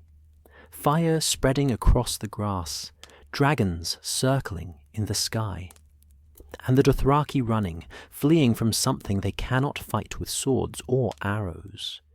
I have had this dream before, but last night it felt more urgent, more immediate. What do you think it means? I think it means the dragon girl will not forget the Dothraki. She was married to Drogo. She loved him, some say, or at least learned to respect him. She will remember, and when she turns her attention to the Dothraki Sea, everything will change. The widow felt a chill, despite the warmth of the brazier. You believe she will come here? To Vaes Dothrak? Eventually. Perhaps not tomorrow or next year, or even in the next decade, but eventually. She has unfinished business with the Dothraki, with the Dosh Khaleen, with this sacred city that represents everything the Horse Lords believe about themselves. And when she comes, Jera was quiet for a long moment. When she comes, we will see whether prophecy can be fulfilled by fire, or whether fire simply consumes everything and leaves nothing but ash. The months that followed brought fewer and fewer visitors to Vaes Dothrak. Entire seasons passed without a single khalasar arriving at the sacred city. The Dosh Khaleen continued their rituals out of habit and faith, but the widow could feel the pointlessness settling over everything like morning fog. They were performing ceremonies for a people who no longer came. They were keeping alive traditions that had no future. 2 more widows died that year. Their bodies burned according to custom. Only 5 Dosh Khaleen remained. The widow, now the eldest, whether she wanted the title or not, led the prayers and tended the fires and tried not to think about what would happen when the last of them was gone. Would Vaes Dothrak simply stand empty, a monument to a people who had faded into history? Would the adobe walls slowly crumble, the monuments fall, the temple collapse into ruin. Perhaps that was fitting. All things ended. Why should the Dothraki be any different? News from the wider world continued to trickle in through the few traders who still found reason to visit Vaes Dothrak. Daenerys Targaryen ruled Meereen, but struggled to maintain peace. Freed slaves and former masters clashed in the streets. Her dragons grew larger and more difficult to control. Enemies gathered against her, both in Essos and across the narrow sea. The woman who had walked through fire and emerged with dragons was learning that conquering cities was easier than ruling them. The widow felt a strange kinship with the distant dragon queen. Both of them had survived experiences that should have destroyed them. Both had learned to endure in worlds that did not welcome their existence. Both understood that strength alone was never enough, that survival required adaptation and wisdom and the willingness to change. But where Daenerys was still young and building her future, the widow was old and watching her world die. The contrast was stark and undeniable. The widow was 78 when the last khalasar visited Vaes Dothrak. It was small, barely 1,000 riders, led by a khal whose name she did not recognize. Young men, mostly, with short braids and few bells. They came seeking blessing for a raid on Lazar, as if the Dosh Khaleen's words could guarantee success or safety. The widow stood before them with the 4 remaining crones and spoke the traditional prayers. But the words felt hollow. What blessing could she offer? What wisdom could she share that would matter to warriors who refused to see that their way of life was ending? The young khal accepted the blessing with appropriate respect, left modest tribute, and departed with his riders. The widow watched them ride out of Vaes Dothrak and wondered if they would ever return, wondered if any khalasar would ever return, or if she had just witnessed the last gathering of Dothraki horse lords in the sacred city. That night she dreamed. In the dream, she stood on the temple steps and watched a woman with silver hair approach. Daenerys Targaryen, older now than the girl the widow had met, harder and scarred by years of struggle and compromise. 3 dragons flew overhead, massive creatures that blocked out the sun. And behind Daenerys came not just her small band of followers, but thousands, freedmen and warriors, unsullied and sellswords, people of every colour and nation, all following the woman who had broken their chains. The dragon queen climbed the temple steps and stood before the widow. "I have returned," she said in the dream, "to the place where I was once Khaleesi, to the city where I learned what I could become." "Why have you come?" the widow asked. "To finish what was started, to claim what belongs to me, to show the Dothraki that the age of khals is over." "And what comes after?" Daenerys smiled, but there was no warmth in it. "That depends on whether they bend or break." The widow woke with her heart pounding, the dream so vivid it felt like memory rather than vision. She did not know if the gods had shown her future truth, or simply possibility. But the dream carried the weight of inevitability, the sense that some encounters were fated from the moment the participants were born. She rose and walked through the empty temple, her footsteps echoing in the darkness. She thought about all the years she had spent watching, all the khals she had seen rise and fall, all the patterns she'd learned to recognize, all the wisdom she'd accumulated through observation and patience. What good was any of it now? The world she'd learned to understand was disappearing. The patterns she'd memorized no longer applied. The Dothraki way of life, which had seemed eternal and unchanging, was revealed as temporary and fragile. But perhaps that was the final lesson the gods wanted her to learn, that nothing lasted forever, that all ages ended, that the wheel turned and turned again, grinding the proud and the humble alike into dust beneath its weight. The widow was 80 years old when Jira died, leaving only 4 Dosh Khaleen to maintain the sacred city. They burned the ancient crone's body and spoke the prayers, but their voices sounded thin and lost in the vast emptiness of Vaes Dothrak. "We should leave," one of the younger widows suggested. She was only 60, practically a child compared to the others. "Go to the free cities or Korth. Find some place where we will not starve when the last traders stop coming." "And abandon the sacred city?" another widow protested. "We are Dosh Khaleen. We have responsibilities." "Responsibilities to whom? The Dothraki do not come anymore. The khalasars are scattered or broken. Who are we keeping these fires for?" The widow listened to this argument without contributing. Both sides had merit. Staying meant dying slowly in a ghost city, performing rituals for people who no longer remembered or cared. Leaving meant abandoning everything the Dosh Khaleen represented, turning away from centuries of tradition and faith. In the end, the decision was made by circumstance rather than choice. The younger widow left one night without announcement, taking only what she could carry. The widow did not blame her. Survival was a worthy goal, especially for someone young enough to build a new life somewhere else. Only 3 Dosh Khaleen remained.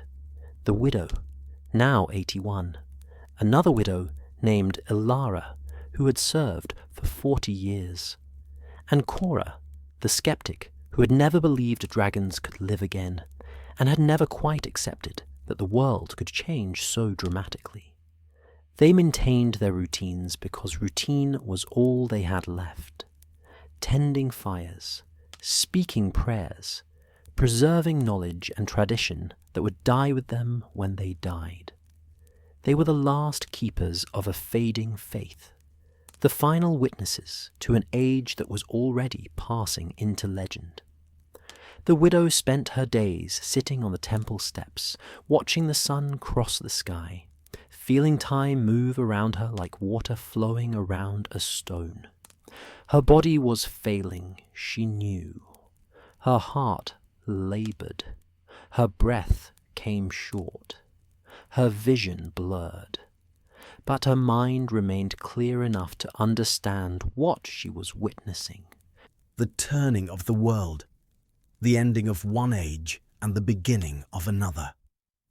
The Dothraki had believed themselves eternal, but the widow had lived long enough to see their twilight. She had watched Drogo rise higher than any khal before him, and she had watched him fall. She had watched his widow transform herself into something the world had not seen in generations. She had watched the grass fail and the khalasars scatter and the sacred city empty. She had watched the wheel turn. And now, in the evening of her life, she understood that this had always been her purpose. Not to change anything, not to intervene or guide or prevent, simply to watch, to bear witness, to remember what others would forget.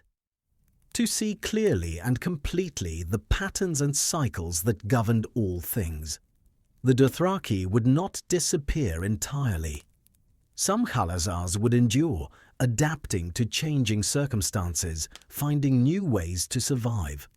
But the great age of horse lords, the time when the Dothraki had been the terror of Essos and the grass had sustained unlimited numbers, was over.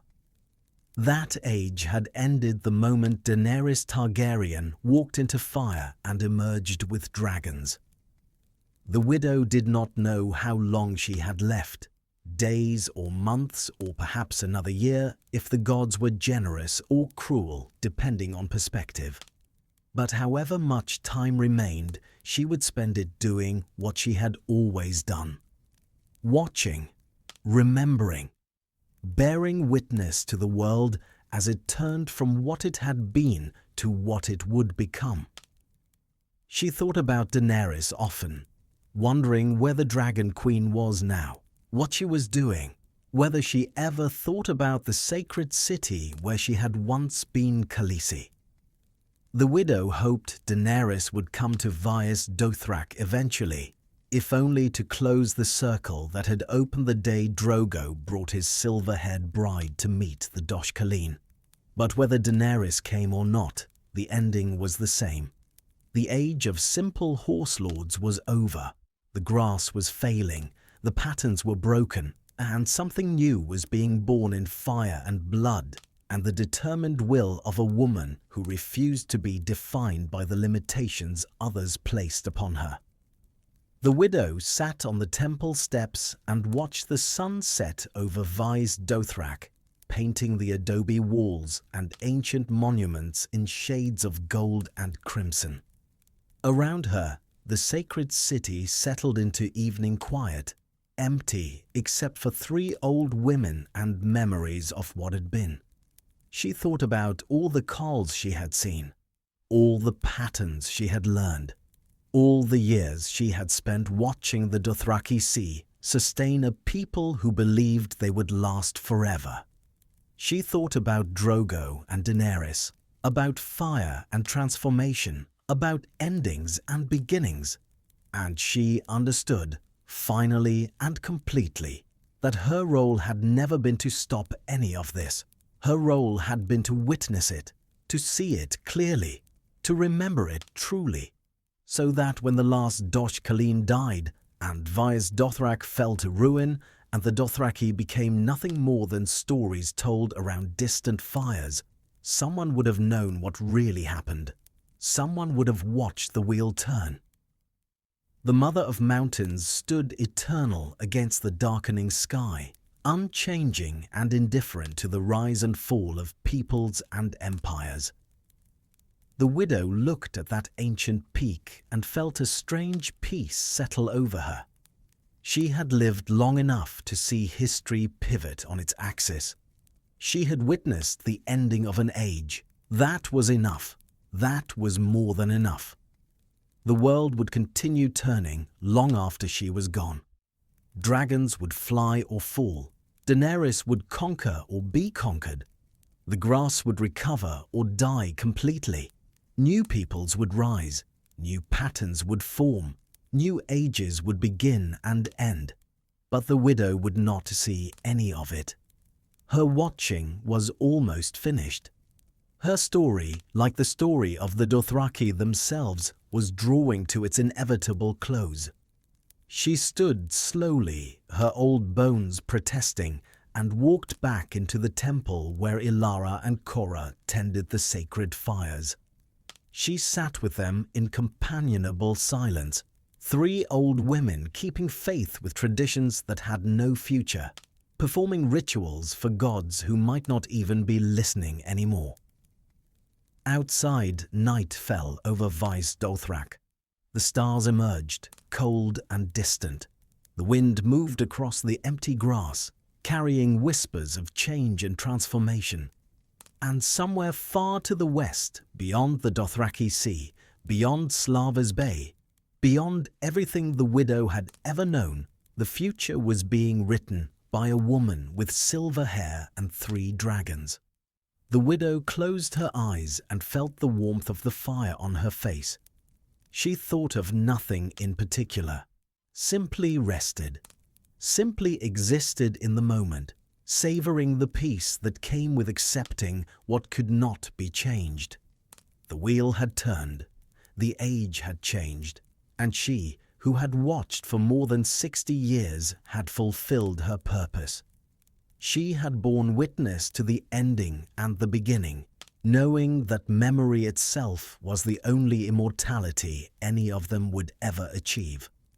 The woman who had been Khaleesi, who had become a watcher and a keeper of memory, who had learned to read patterns and signs, felt the world continuing its ancient dance around her. She was ready for whatever came next, ready for the ending she knew was approaching, ready to join the countless others who had lived and died and been forgotten, swept away by time and change and the endless turning of the wheel. But before that ending came, she had one final thought to comfort her in the darkness.